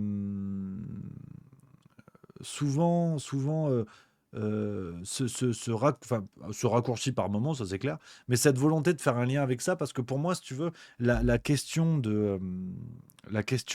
LGBT au sens large, rejoint beaucoup de choses très contemporaines. Pour moi, il y a une vraie cohérence. Il y a une vraie cohérence d'ensemble entre l'évolution une vraie cohérence d'ensemble sur l'évolution de notre société. C'est-à-dire qu'à la fois l'installation du néolibéralisme, le capitalisme à outrance que l'on constate autour de nous tout le temps, la promotion de discours idéologisés au sens politique, le changement civilisationnel, pour moi, vraiment, c'est un ensemble de choses et sur lequel on pourrait parler avec grand plaisir. Je ne vais pas vous faire une conférence, faut pas déconner, mais si ça vous intéresse, je peux développer ça avec plaisir et tenter d'expliquer. Pour moi, il y a une vraie continuité, si vous voulez, entre le néolibéralisme politique et l'émergence de l'individu LGBT. Alors je raisonne avec la très grande case, c'est-à-dire l'individu qui estime qu'il peut changer de sexe du jour au lendemain, que finalement le sexe est devenu une marchandise comme les autres, et qu'à partir du moment où ça peut s'acheter, la société doit le concevoir. C'est pas le sujet d'aujourd'hui, mais avec grand plaisir pour en parler si ça vous intéresse. C'est pas gratuit, hein. J'essaie en tout cas d'avoir un raisonnement derrière et pas sortir ça pour faire le malin et voilà, essayer de proposer quelque chose derrière. Donc avec grand plaisir, hein, grand plaisir pour en papoter. Et il y avait un autre message de Télétravail Dream que je ne le loupe pas. Tu pars du principe que c'est une idéologie dominante et que tout est lié. Oui, alors, précisément, mais effectivement, je pense que ça mérite un développement. Voilà, hein, qu'on soit bien d'accord. Franco-arménien qui dit Rémi, si ça parlait trop souvent de trans, il y a longtemps que ta chaîne aurait sauté. Seb Chef 17, plus tu fais la promotion du transgenre, plus il y en a, et on pervertit nos enfants en plus. Autorank, bon courage pour parler de ce sujet. Architecte, c'est clair que les LGBT servent Soros et compagnie alors qu'ils pensent le combattre. Là, c'est très raccourci, mais dans l'idée, je peux te rejoindre avec développement. Voilà. Mais de toute façon, on y revient à chaque fois. L'idée, c'est de développer. C'est de papoter, c'est de réfléchir. Et là, on arrive à quelque chose. C'est tout le problème du phobe, hein, pour y revenir. À partir du moment où quelqu'un vous parle phobe, bon bah terminé quoi, terminé. Mais c'est vrai que je vois quelqu'un dans le chat qui dit, qui parle de Moufette, donc une personne sur Twitch, hein, c'est ça. Et effectivement, qui m'avait encouragé à débattre avec. Il faut que je le fasse, il faut que je prenne contact avec, parce que mais je crois que c'est donc qui m'avait dit ça? C'est Philanthrope, voilà. Moufette débat facilement. Je connais pas justement, ça pourrait être chouette. Faut que je prenne contact. Ça pourrait vraiment être cool de faire ça. Il faut que je me note l'idée. Voilà, c'est Philanthrope que j'embrasse évidemment. Je me note l'idée. Faut qu'on bricole ça. On continue dans les séquences, les amis. Vous êtes bientôt 1400 hein, sur tous les réseaux. Merci les copains. Rejoignez-nous sur Twitch. Les amis qui sont sur Twitter, Facebook, il y a un lien en dessous de ce que vous regardez. On fait péter les scores. Allez, ce soir, on essaie d'être 1000 sur Twitch. Et on bat le record. Le record absolu du Juste Bistrot, je crois que c'est 800, 850 en même temps. Donc je compte sur vous, les amis. On y va plein gaz. Moi, de mon côté, je vais faire durer de plus en plus hein, les Juste Bistrot. Prendre le temps de discuter, d'être aussi voilà, dans le débat, dans l'échange, pas forcément fermé à 18h. Donc l'émission va devenir un petit peu plus longue, je vous le dis. Voilà. Mais de fait, aidez-moi à péter le record. Voilà, je compte sur vous. On continue. Alors là, pareil, lui, il va nous mettre d'accord. Dans la catégorie Golden Trompette, j'ai nommé Thomas Guénolé. Alors, Thomas Guénolé, vraiment, c'est pas le flageolet le mieux trempé de la boîte. Hein. Je vais pas vous mentir. Il est sympa comme tout. Il a une bonne tête. Il a des lunettes. Il appuie un poil sur la caillasse. Mais ça, à la limite, on s'en branle. Mais quelle trompette. Hein. Ah ouais, non, trompette. Trompettasse. Il y a des positions parfois où il est intéressant. Je l'aime bien. Faut être très clair. Hein, on va pas se mentir non plus. Voilà, faut être nuancé, absolument. Mais là, par contre, il nous en fait des belles ces derniers jours. Ça commence chez Touche pas à mon poste. C'était là encore le 25 septembre.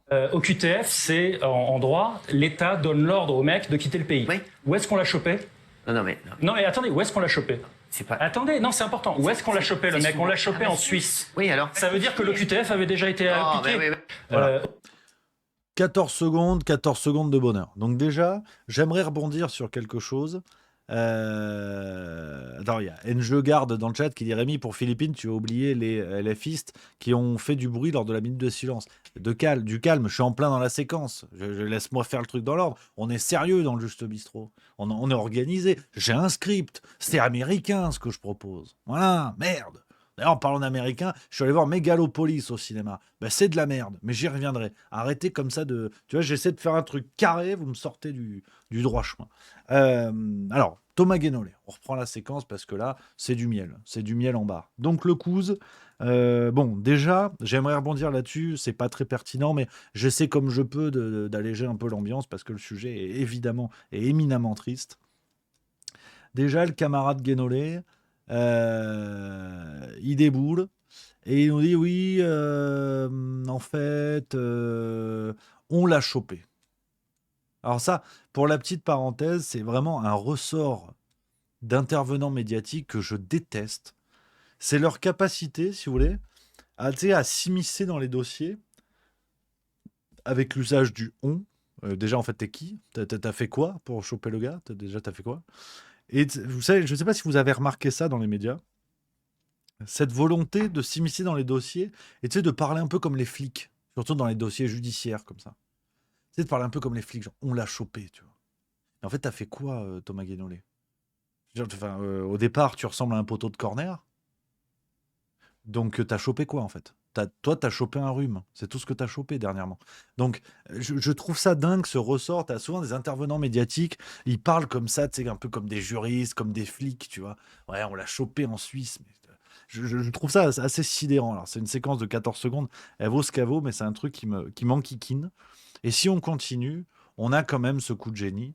Ce coup de génie de « on l'a chopé où ?» En Suisse.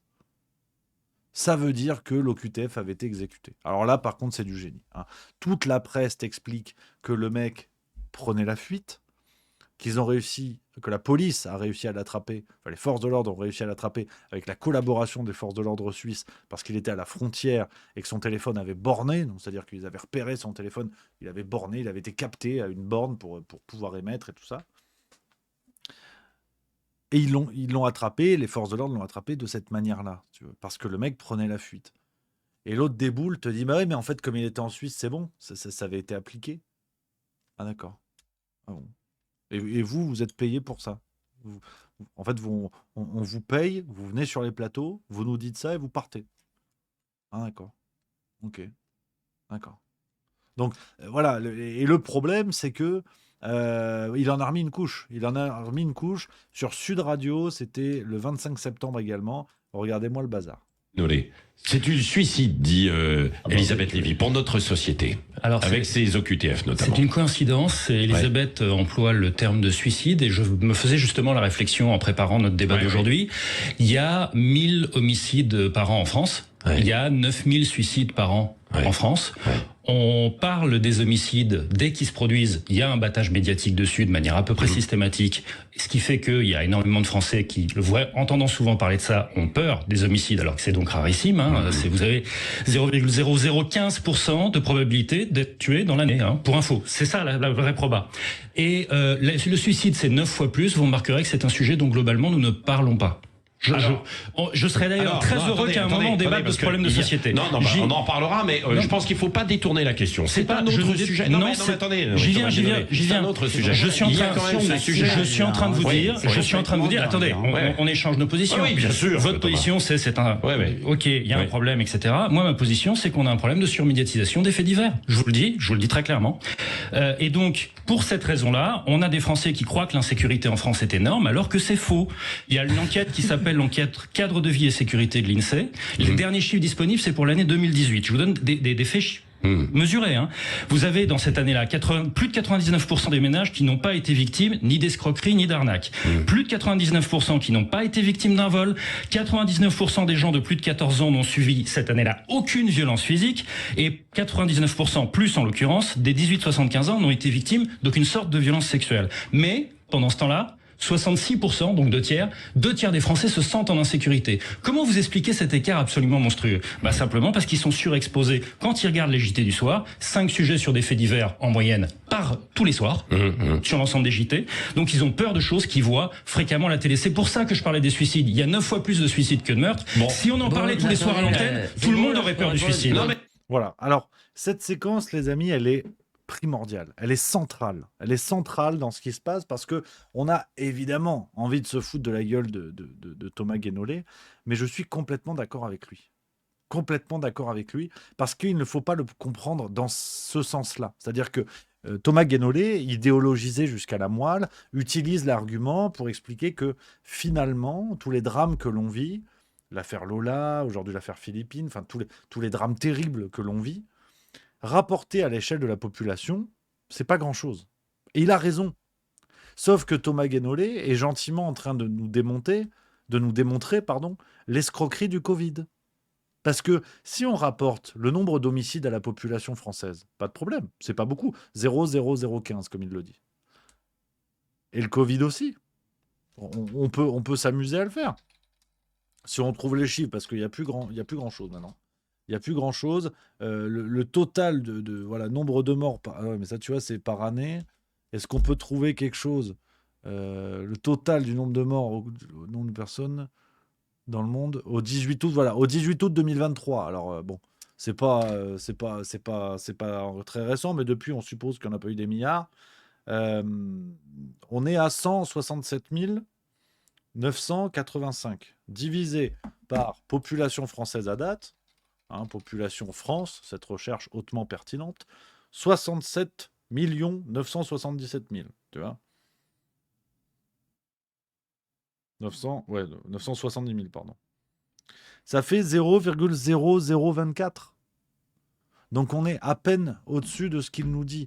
Donc la séquence de Thomas Guénolé, elle est vraiment très intéressante. Elle est très intéressante parce que elle est idéologisée et peut-être ne se rend-il pas compte qu'il dévoile un peu le poteau rose, comme on dit. Mais elle est pertinente, il a raison. Froidement, factuellement, il a raison. Le jour où on est à 50% d'homicides en France, ouais, c'est chaud. Mais c'est-à-dire que, soit ça s'appelle la guerre civile, soit il y a vraiment un bilan des forces de l'ordre qui n'est pas très bon cette année. Donc c'est extraordinaire. Je trouve que c'est bluffant. C'est bluffant ce qu'il propose parce que peut-être ne se rend-il pas compte du fait qu'il révèle l'escroquerie à laquelle il contribue jour après jour.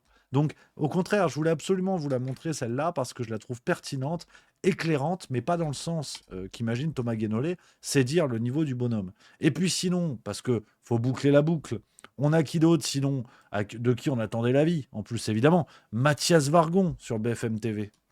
De cette jeune femme, je sais pas les conditions du meurtre, et personne ici ne les connaît visiblement. Et on a ce Marocain sous OQTF, et on voit que tout le monde va se précipiter dessus, et le RN évidemment en premier. Alors là, on a vu un député RN avec une grande série de Yaka Faucon. Moi, je pense que la première responsabilité, c'est d'attendre un peu, d'avoir des informations, quoi. Et de pas se jeter là-dessus et de continuer à parler. Il a eu, comme vous l'avez dit, moi je suis pas un spécialiste, mais enfin il a eu à peu près 5 ans de prison, donc plus qu'habituellement. Il était en centre de rétention. Les OQTF, là on parle des OQTF comme si c'était tous des meurtriers, des violeurs. On sait tous que c'est pas vrai. Et qu'il y a des gens qui ont des OQTF mais qui sont pas des gens dangereux. Donc il faut un peu se calmer parce que là, tout ce qu'on fait, c'est donner à bouffer au Front National, au Rassemblement National, et plus on en parle, plus c'est ça. On pense évidemment juste à la fin. Donc en fait, c'est toujours pareil, jurisprudence Marty, Monsieur Vargon, t'es qui en fait? Il est urgentiste. Donc Mathias Vargon, son expertise va du corps humain jusqu'au fonctionnement des roulettes d'un brancard, d'accord? Ce qui est déjà extraordinaire. Et on a besoin de lui à l'hôpital. Honnêtement, qu'il ouvre sa gueule sur BFM TV, tout le monde s'en branle. Vu l'état de l'hôpital français, qu'il aille faire des pontages coronariens, qu'il aille transporter des brancards, qu'il aille distribuer des bouts de papier pour foutre sur les brancards pour que ce soit propre. Mais son avis sur BFM TV, on s'en cire. Donc il faut quand même comprendre que nous sommes en guerre, disait notre président de la République. Ce monsieur est urgentiste à un moment où l'état du système français, du système de santé français est catastrophique. On pourrait dire, si on utilisait le langage macroniste, on pourrait dire que nous sommes dans une forme de nous sommes en guerre sanitaire. Et qu'aujourd'hui, demain, en cas de véritable guerre, nos hôpitaux vont ramer. Déjà, en cas d'attentat, ce serait très tendu. Rappelez-vous, ce qui avait fuité d'un grand hôpital parisien, c'est dans le Canard enchaîné, juste avant les Jeux Olympiques de Paris 2024, où il était révélé qu'en cas d'attentat d'ampleur en région parisienne, nos hôpitaux n'étaient pas prêts à assurer le coup. Donc, nous sommes dans une forme de nous sommes en guerre sanitaire, et ce monsieur va parler à la télévision. À une époque où, par exemple, il y avait des nous sommes en guerre pour de vrai, avec des fusils, des bottes, quelqu'un qui fait ça s'appelle une désertion, en fait. Donc, c'est quand même assez extraordinaire que ces gens-là se prennent au sérieux, avec une forme de décrépitude physique. Alors, je peux me moquer, je suis gaulé comme Bibendum, donc j'ai pas de problème. Je ressemble à un grippin, donc je veux dire, je peux me foutre de la gueule des gens.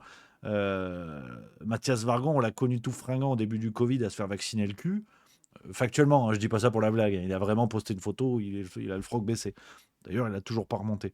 Il y a une forme de décrépitude physique qui est quand même extraordinaire. Donc, qu'il aille se reposer, quitte à pas bosser, qu'il prenne soin de lui. Quitte à ne pas s'occuper des patients, alors que c'est quand même son métier au demeurant, qu'il prenne soin de lui. Qu'il ne se fatigue pas.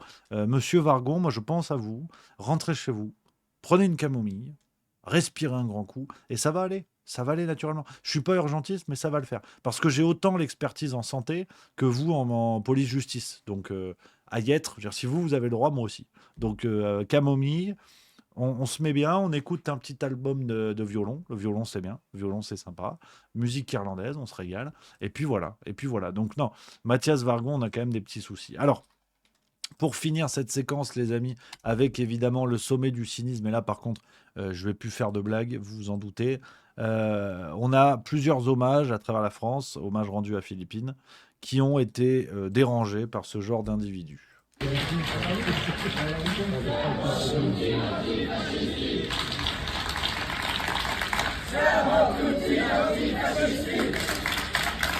Voilà. Donc là, par contre, là, plus de vannes. Là, par contre, ça me fait pas du tout rire. Vous avez un hommage qui est rendu à Philippines. Et vous avez des antifascistes, à en croire leur chant, qui déboulent et qui se mettent à chanter à ce moment-là. Alors là, par contre, on va rester calme, on va rester froid. De toute façon, je serais un guignol de m'énerver devant ma caméra. Tout le monde s'en fout, je m'énerve. Mais il faut souligner plusieurs choses. Effectivement, pourquoi chantent-ils ça? Au-delà d'être... Ce serait trop facile de dire ces gens-là sont cons, ces gens-là sont idiots. Ce serait beaucoup trop facile. On écarte d'un revers de la main et on ne prend pas au sérieux ces gens-là. Qu'est-ce qui fait que, dans un moment de recueillement, suite à un assassinat, des gens arrivent, crient, applaudissent, nous sommes tous des antifascistes? C'est finalement assez simple. Fallait liser les articles qu'il y a eu ce week-end dans la presse, notamment le Journal du Dimanche, notamment la Tribune Dimanche, bref, beaucoup d'articles dans les journaux ce week-end, qui expliquaient que, effectivement, Philippine était rattachée au milieu scout, elle appartenait au monde scout, elle venait d'une famille catholique. Donc, voilà. Et donc, en fait, ça rend possible ça. Ça rend possible ça. Des gens qui arrivent et qui sentent que c'est de bon ton de venir crier « nous sommes tous antifascistes » dans un moment de recueillement, en fait. À cela, plusieurs choses. Déjà, où sont les excuses de l'extrême gauche? On va être très clair, c'est pas tout le temps pour remettre une pièce dans le jukebox, mais dans un moment de recueillement, quel qu'il soit, si des militants de l'extrême droite étaient venus faire un chant qui se rapporterait à l'extrême droite, parce que nous sommes tous des antifascistes, si vous voulez, ça ne se rapporte pas à la Macronie. Je déteste Macron au plus haut point, mais ça ne se rapporte pas, ça. Donc, on sait d'où vient politiquement ce chant. On sait qui sont ces gens, politiquement, pas individuellement, politiquement. Où sont les condamnations médiatiques? Au moins ça. Quitte à ce qu'ils se prennent pour des tribunaux, autant aller au bout. Où sont les condamnations médiatiques? Où sont les excuses publiques de représentants de l'extrême gauche? Peut-être communistes, peut-être LFI, peut-être, j'en sais rien, disons NFP par facilité. Maintenant, ils sont tous ensemble, c'est plus simple. Elles sont où les excuses à ce moment-là? Ou est-ce qu'ils viennent expliquer, écoutez, ces militants qui effectivement pourraient se réclamer de nous, leur couleur politique est proche de la nôtre, ils ne parlent pas en notre nom. Tu vois. C'est où ça? Ou alors, à l'inverse, c'est où les médias qui disent, vous avez vu, ça c'est l'extrême gauche. On a quand même Antoine Léaumont, j'en parle rapidement sans faire de blague, hein. On a Antoine Léaumont qui nous rappelait que avoir une veste de la marque Eli Hansen, c'était l'extrême droite. Hein, voilà. Il publiait ça sur Twitter le 26 septembre. Julien Audoul arbore ici une veste HH, un classique des militants de l'ultra-droite, pour faire référence à Hitler. Bon. Déjà, quand tu vois le niveau des gens, tu dis si une veste, c'est Heil Hitler, du coup, ce genre de comportement, dans un moment de recueillement, je le redis, hein, ces gens-là ne sont pas en train de porter un cierge dans une église, où tu vois, la couleur religieuse aurait été encore plus claire. Et auquel cas, ça aurait été tout aussi grave, qu'on soit bien d'accord. On ne dérange pas les gens en plein recueillement, quel qu'il soit. Je veux dire. Et donc ça passe comme une lettre à la poste. Ça passe comme une lettre à la poste. Donc, vraiment, ce genre de séquence m'a évidemment attristé, affolé, et j'en appelle très franchement, aux derniers vrais dirigeants politiques qu'il nous reste, pour tenter de faire comprendre, déjà de tenter de calmer le jeu, parce que les ferments de la guerre civile sont là, quoi. Je ne sais pas quelle ampleur, je ne sais pas quand, je ne sais pas comment, mais vous vous rendez compte du niveau, en fait, du niveau où on en est. À un moment donné, qu'est-ce qui retient les gens, d'un côté comme de l'autre, de se mettre sur la gueule?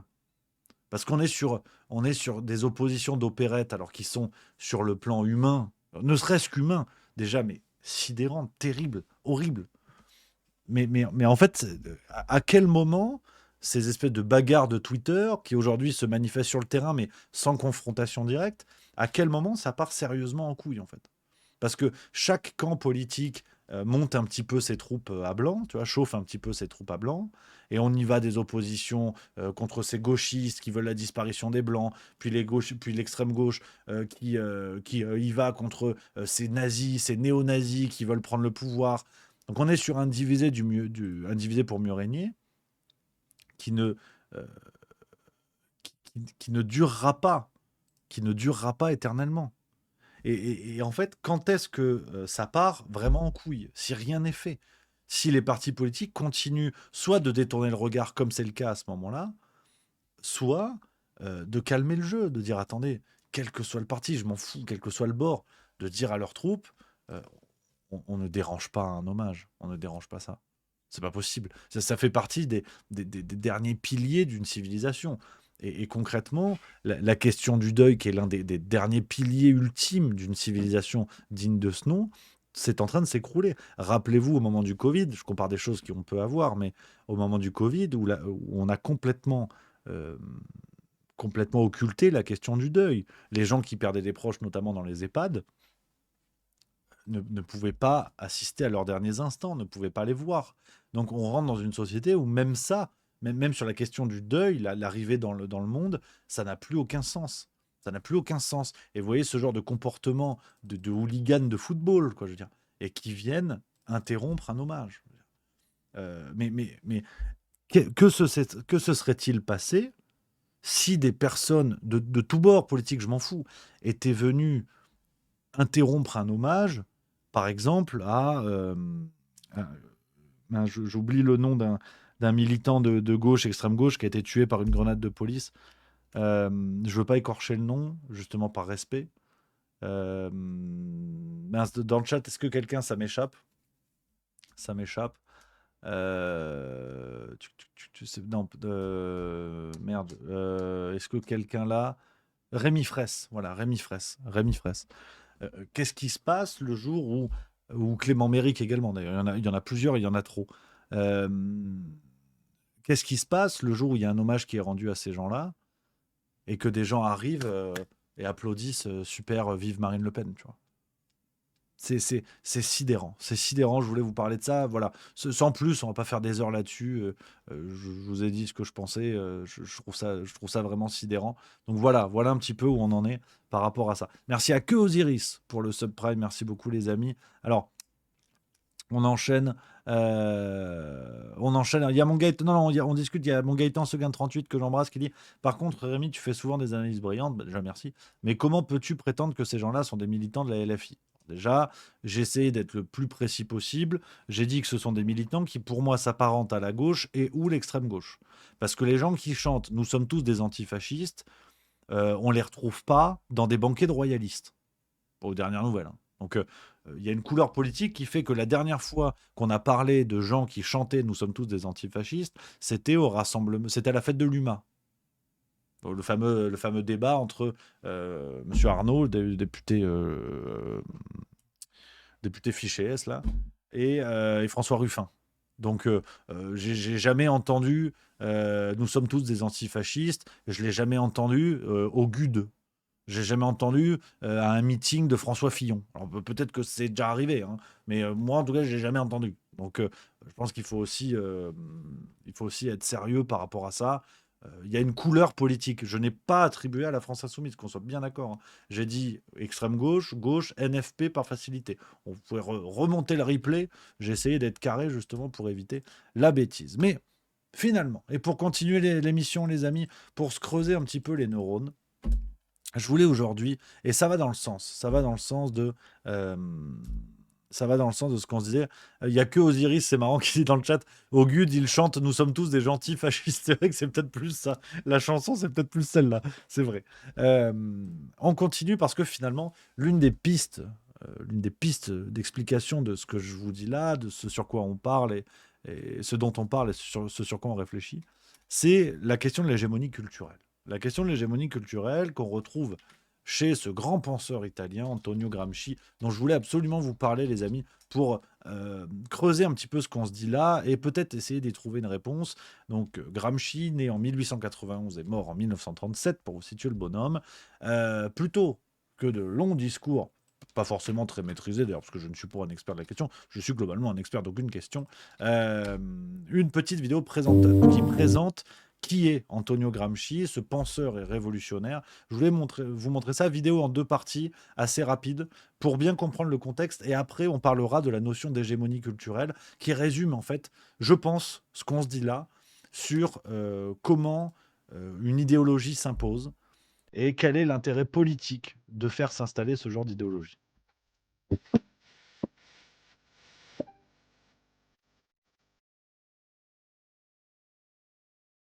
tout qu'orienté le socialisme? Eh bien parce que il a vécu dans sa jeunesse, disons donc une vie difficile, et l'expérience de l'injustice a été faite très tôt.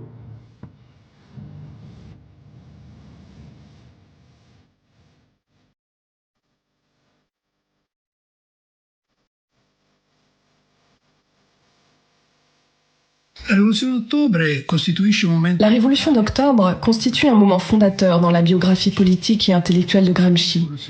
Déjà, la première révolution russe, celle de février 1917, avait attiré l'attention de Gramsci. Il prédisait déjà que la révolution démocratique ne s'arrêterait pas et qu'elle se transformerait. Et en effet, c'est ce qui s'est passé quelques mois après. Gramsci publie un article très audacieux qui s'intitule « La révolution contre le capital ». Le titre de cet article, comme son texte, joue sur une ambivalence et une ambiguïté voulue.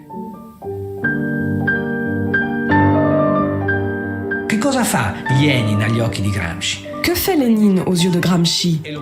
Il prend le capital et le jette par la fenêtre.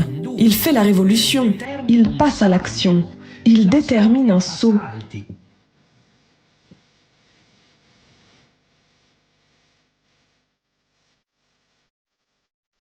L'hégémonie, dans les cahiers de prison, n'est pas seulement une chose politique. Elle devient aussi, et peut-être surtout, quelque chose de culturel.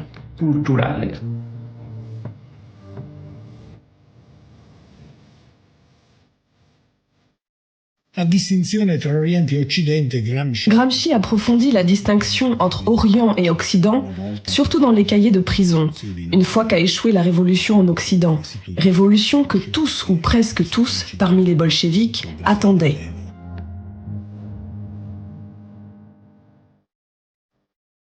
Gramsci dit dans l'une des phrases les plus profondes des cahiers de prison la chose suivante. Il dit « Nous sommes tous des intellectuels, mais nous n'exerçons pas tous la fonction d'intellectuel. » Voilà. Donc c'est concernant un reportage et c'est sur la chaîne des éditions Delga. Si jamais ça vous intéresse, n'hésitez pas à une bonne maison d'édition. Donc voilà, quelques éléments déjà. Alors, on parle beaucoup des cahiers de prison, qui est le livre le plus emblématique d'Antonio Gramsci, que je vous invite à découvrir. Pour se concentrer, on pourra en reparler évidemment plus en détail de Gramsci si ça vous intéresse, bien sûr. Mais concentrons-nous sur la notion. Les théories de ce membre. J'ai trouvé une petite vidéo de France Culture qui résume plutôt bien l'idée en 2 minutes 48. Je vous montre ça, comme ça tout le monde est au clair sur ce que veut dire cette notion. Les théories de ce membre fondateur du Parti communiste italien font beaucoup parler aujourd'hui, et voilà pourquoi. Lui, c'est le penseur marxiste italien Antonio Gramsci. Et donc s'il est souvent cité, c'est parce qu'un homme politique, il trouve chez Gramsci des concepts et des analyses qui font évidemment écho au présent. C'est certain. En 1926, Gramsci est emprisonné par le régime fasciste de Mussolini jusqu'à sa mort, ou presque. Selon la légende, le procureur chargé de son emprisonnement aurait dit « Nous devons empêcher ce cerveau de fonctionner ». Et bien au contraire, pendant ces 11 années d'emprisonnement, Gramsci écrira près de 30 carnets dans lesquels il développe sa pensée, ses cahiers de prison. L'un de ses concepts les plus célèbres, c'est l'hégémonie culturelle. Globalement, Gramsci veut comprendre pourquoi les mouvements ouvriers ont échoué à enclencher une révolution socialiste, notamment après la Première Guerre mondiale. Pour lui, dans nos sociétés modernes, cela est dû à l'emprise des classes dominantes sur le plan culturel. En gros, selon Gramsci, l'hégémonie culturelle, c'est la capacité d'une classe sociale dominante à imposer ses idées et sa culture aux autres sans en avoir l'air. Ce qu'il dit, c'est qu'en imposant sa culture, la société capitaliste court-circuite les dynamiques collectives qui serviraient de levier d'émancipation selon les marxistes. Les travailleurs, dans ce contexte, se mettraient alors à penser individualisme,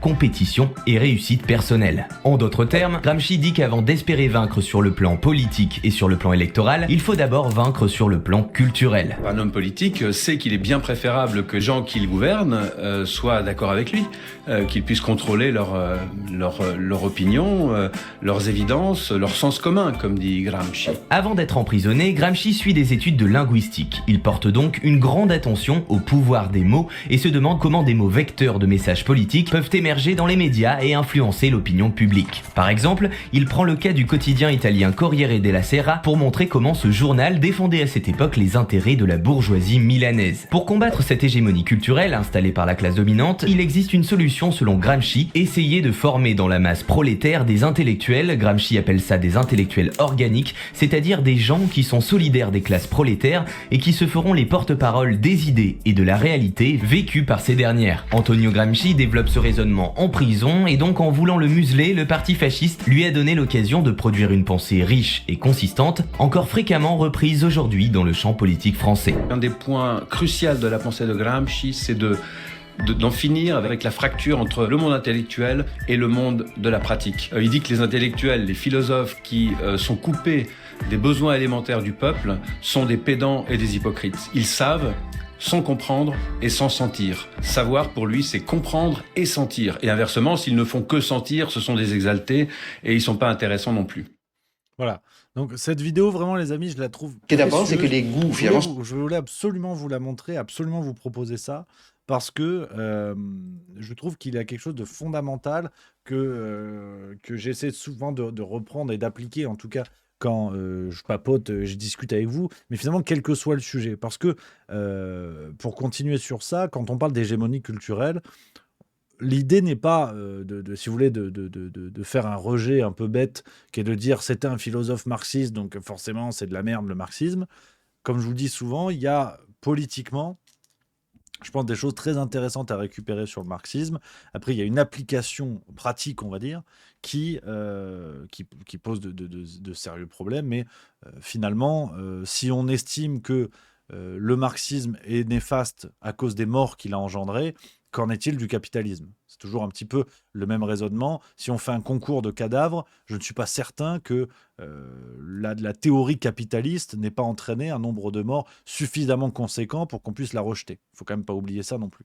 Donc, si on regarde intelligemment le marxisme en acceptant qu'il y a beaucoup de choses à prendre et beaucoup de choses à rejeter, et en l'occurrence, si on regarde les travaux de Gramsci sur la notion d'hégémonie culturelle, ce que j'essaie parfois de développer très maladroitement, ça vous connaissez la maison, c'est qu'il y a toujours dans les débats politiques, si on se concentre sur ça, à mon avis, une forme d'hégémonie culturelle. Prenons par exemple l'idée de l'Union européenne. Vous le savez, je l'ai déjà dit très clairement là-dessus, j'ai une position politique qui est bien plus proche du souverainisme que d'un soutien aveugle à Bruxelles. Ça, vous l'avez compris, au moins on est clair, on est chez Juste Milieu, mais ça ne m'empêche pas d'avoir mes idées, autant le dire clairement quand c'est le cas. Et je pense que, par exemple, autre idée marquée sur laquelle je dois être honnête avec vous, Mbappé est une pompe à vélo. Voilà, c'est important qu'il y ait des marqueurs clairs dans ce que je pense. Concernant l'Union européenne, on est typiquement, quand on étudie le paysage politique français et pas seulement, on est typiquement sur une forme d'hégémonie culturelle. C'est-à-dire, vous pouvez prendre tous les partis politiques au premier plan aujourd'hui, ils vont avoir une apparence différente, des discours différents. Mais la réalité du terrain, c'est que tous défendent un projet commun. C'est ça, l'hégémonie culturelle. C'est pas un parti politique qui va tenter de s'imposer dans une forme de guéguerre qui va être jouée par toutes les parties, on est d'accord. C'est juste d'expliquer le fait que vous preniez le discours de la France Insoumise, du RN, des Républicains, de la Macronie, vous allez avoir des saveurs différentes, vous allez avoir l'illusion de la différence. Mais la réalité, c'est que tout le monde veut rester dans Bruxelles, donc, in fine, se plier aux exigences de l'Union européenne. C'est précisément ça, l'hégémonie culturelle. C'est la capacité d'un système à absorber ce qui le compose et à faire croire en des éléments différents. Donc, c'est une forme de grand jeu de dupes, un peu comme une partie de poker où finalement tout le monde aurait les mêmes cartes. Mais chacun y va avec son attention, tu sais, avec ses lunettes de soleil, avec des comportements qui font croire qu'on veut gagner la partie et tromper les gens. On les trompe, mais pas de la manière que l'on croit. Et l'hégémonie culturelle, c'est vraiment ça, les amis. Et je trouve ça vraiment brillant parce que le sommet de la réflexion de Gramsci, et on est il y a quasiment un siècle, voire un siècle, c'est sur l'expansion du capitalisme. Aujourd'hui, par exemple, quand vous avez les écolos sont pour moi le symbole le plus clair. Le parti écolo, en France, dans le monde entier d'ailleurs, quel qu'il soit. Les écologistes, donc rattachés politiquement à la gauche, ça je pense qu'on sera d'accord, sont l'exemple parfait de l'hégémonie culturelle. C'est-à-dire que ce sont des gens qui vont militer pour la décroissance, qui vont passer leur journée à vous parler de poubelles jaunes, de respect de la planète, on va lutter contre le nucléaire, tout ce qu'on peut imaginer. Je caricature, il y a beaucoup de finesse et beaucoup d'écolos qui ne suivent pas aveuglément ces choses-là, qu'on soit bien d'accord. J'y vais un peu avec mes gros sabots. Mais, in fine, vous avez des gens qui vont, par exemple, promouvoir la voiture électrique, qui est le symbole absolu de la capacité du capitalisme à la fois engendrer les problèmes qu'il prétend résoudre. C'est-à-dire que l'industrie automobile mondiale vous vend aujourd'hui des voitures électriques pour corriger les problèmes d'émissions de CO2 des moteurs thermiques qu'elle a vendus depuis près d'un siècle, un peu moins. Donc la réalité, elle est là. Et l'hégémonie culturelle, c'est réussir à faire croire aux gens que quand même Tesla, c'est bien, putain. Franchement, Tesla, t'as vu, c'est électrique. Non, là, la planète, elle va être mieux, ouais. Ben, regardez le cours de bourse de Tesla. La réponse est là. Et donc, je trouve que c'est vraiment brillant d'avoir toujours ça en tête. Cette idée d'hégémonie culturelle, elle me semble très, très importante. Vraiment l'avoir en tête, les amis. C'est-à-dire que quand on critique un système, je vous parlais du système politique français, essayez toujours de raisonner de cette manière-là. Bien sûr que chaque parti politique va avoir sa différence, va avoir ses idées propres, ses machins, ses bidules. Mais est-ce qu'il y a quelque chose qui relie les partis ? Si on le regarde froidement, honnêtement, c'est-à-dire qu'on essaie de sortir un petit peu de l'idéologie et des convictions personnelles, et c'est très bien, mais essaie de trouver ce qui fait le point commun entre ces partis. Parfois, il y a des systèmes où il n'y en a pas, hein, qu'on soit bien d'accord. Mais je voulais absolument vous parler de ça pour pousser un petit peu cette réflexion et qu'on y voit un peu plus clair, je pense, sur tout ça. Et c'est pour ça que ne vous y trompez pas. C'est souvent un raisonnement que j'essaie d'avoir à travers Juste Milieu. Quand j'en mets sur la gueule de LFI, du RN et compagnie, c'est dans cette logique d'hégémonie culturelle. J'essaie de voir quel est le véritable trait d'union entre ces partis et un trait d'union indépassable. On l'a bien vu, que ce soit LFI ou le RN, dès qu'ils ont émis l'idée de se casser de l'Union européenne, ça a tourné vinaigre pour eux. Donc, c'est aussi ça, essayer de le voir clairement par rapport à ça. Donc voilà un petit peu les amis, ce que je voulais vous dire pour aujourd'hui, 18h30, pile poil. Est-ce qu'on s'est pas fait une belle émission ? Est-ce qu'on est pas mal ? Est-ce qu'on est pas mal pour aujourd'hui ? Dites-moi si ça vous plaît, voilà, si ça vous a plu ces sujets, qu'on prenne le temps de creuser certaines choses, qu'on prenne le temps de discuter, même le ton, voilà, le ton, je parle pas de moi, s'il y en a qui l'ont pensé, naturellement, je vous emmerde, voilà. Non, je rigole. Finir sur un gros mot, putain. J'étais bien, quelle belle émission, tu vois. Mais non, est-ce que voilà, le ton vous convient aussi ? L'idée de papoter plus calmement, de prendre plus de temps, ça me plaît pour pas se mettre la tronche à l'envers. Donc voilà, ça fait plaisir les amis. On va sur des formats un petit peu plus longs comme ça mange pas de pain, ça fait plaisir. Gros bisous à Jojo de la Pampa qui dit ma première sur Twitch, le top, Rémi on t'aime. Merci camarade, merci bisous. Donc voilà les amis, on est pas mal pour aujourd'hui. Merci à Chacal Bancal pour le subprime 4e mois. Les copains, je vous donne rendez-vous demain. À 16h45 pour le Juste Bistrot. Et n'oubliez pas, dimanche événement sur la chaîne YouTube de Juste Milieu. Nouveau format vidéo où on lâche les chevaux. Voilà, je peux pas vous en dire plus. Nouveau format vidéo où ça va chier des bulles carrées. Voilà un petit peu les copains. Ce que je pouvais vous dire. Voilà, merci les amis d'avoir été là. Rendez-vous demain, 16h45 pour le Juste Bistrot. Mercredi, ce sera la farce tranquille. On y va plein badin, on y va plein gaz. Voilà, je vous embrasse. Excellente soirée. À demain. Vive la rigolade et vive la France.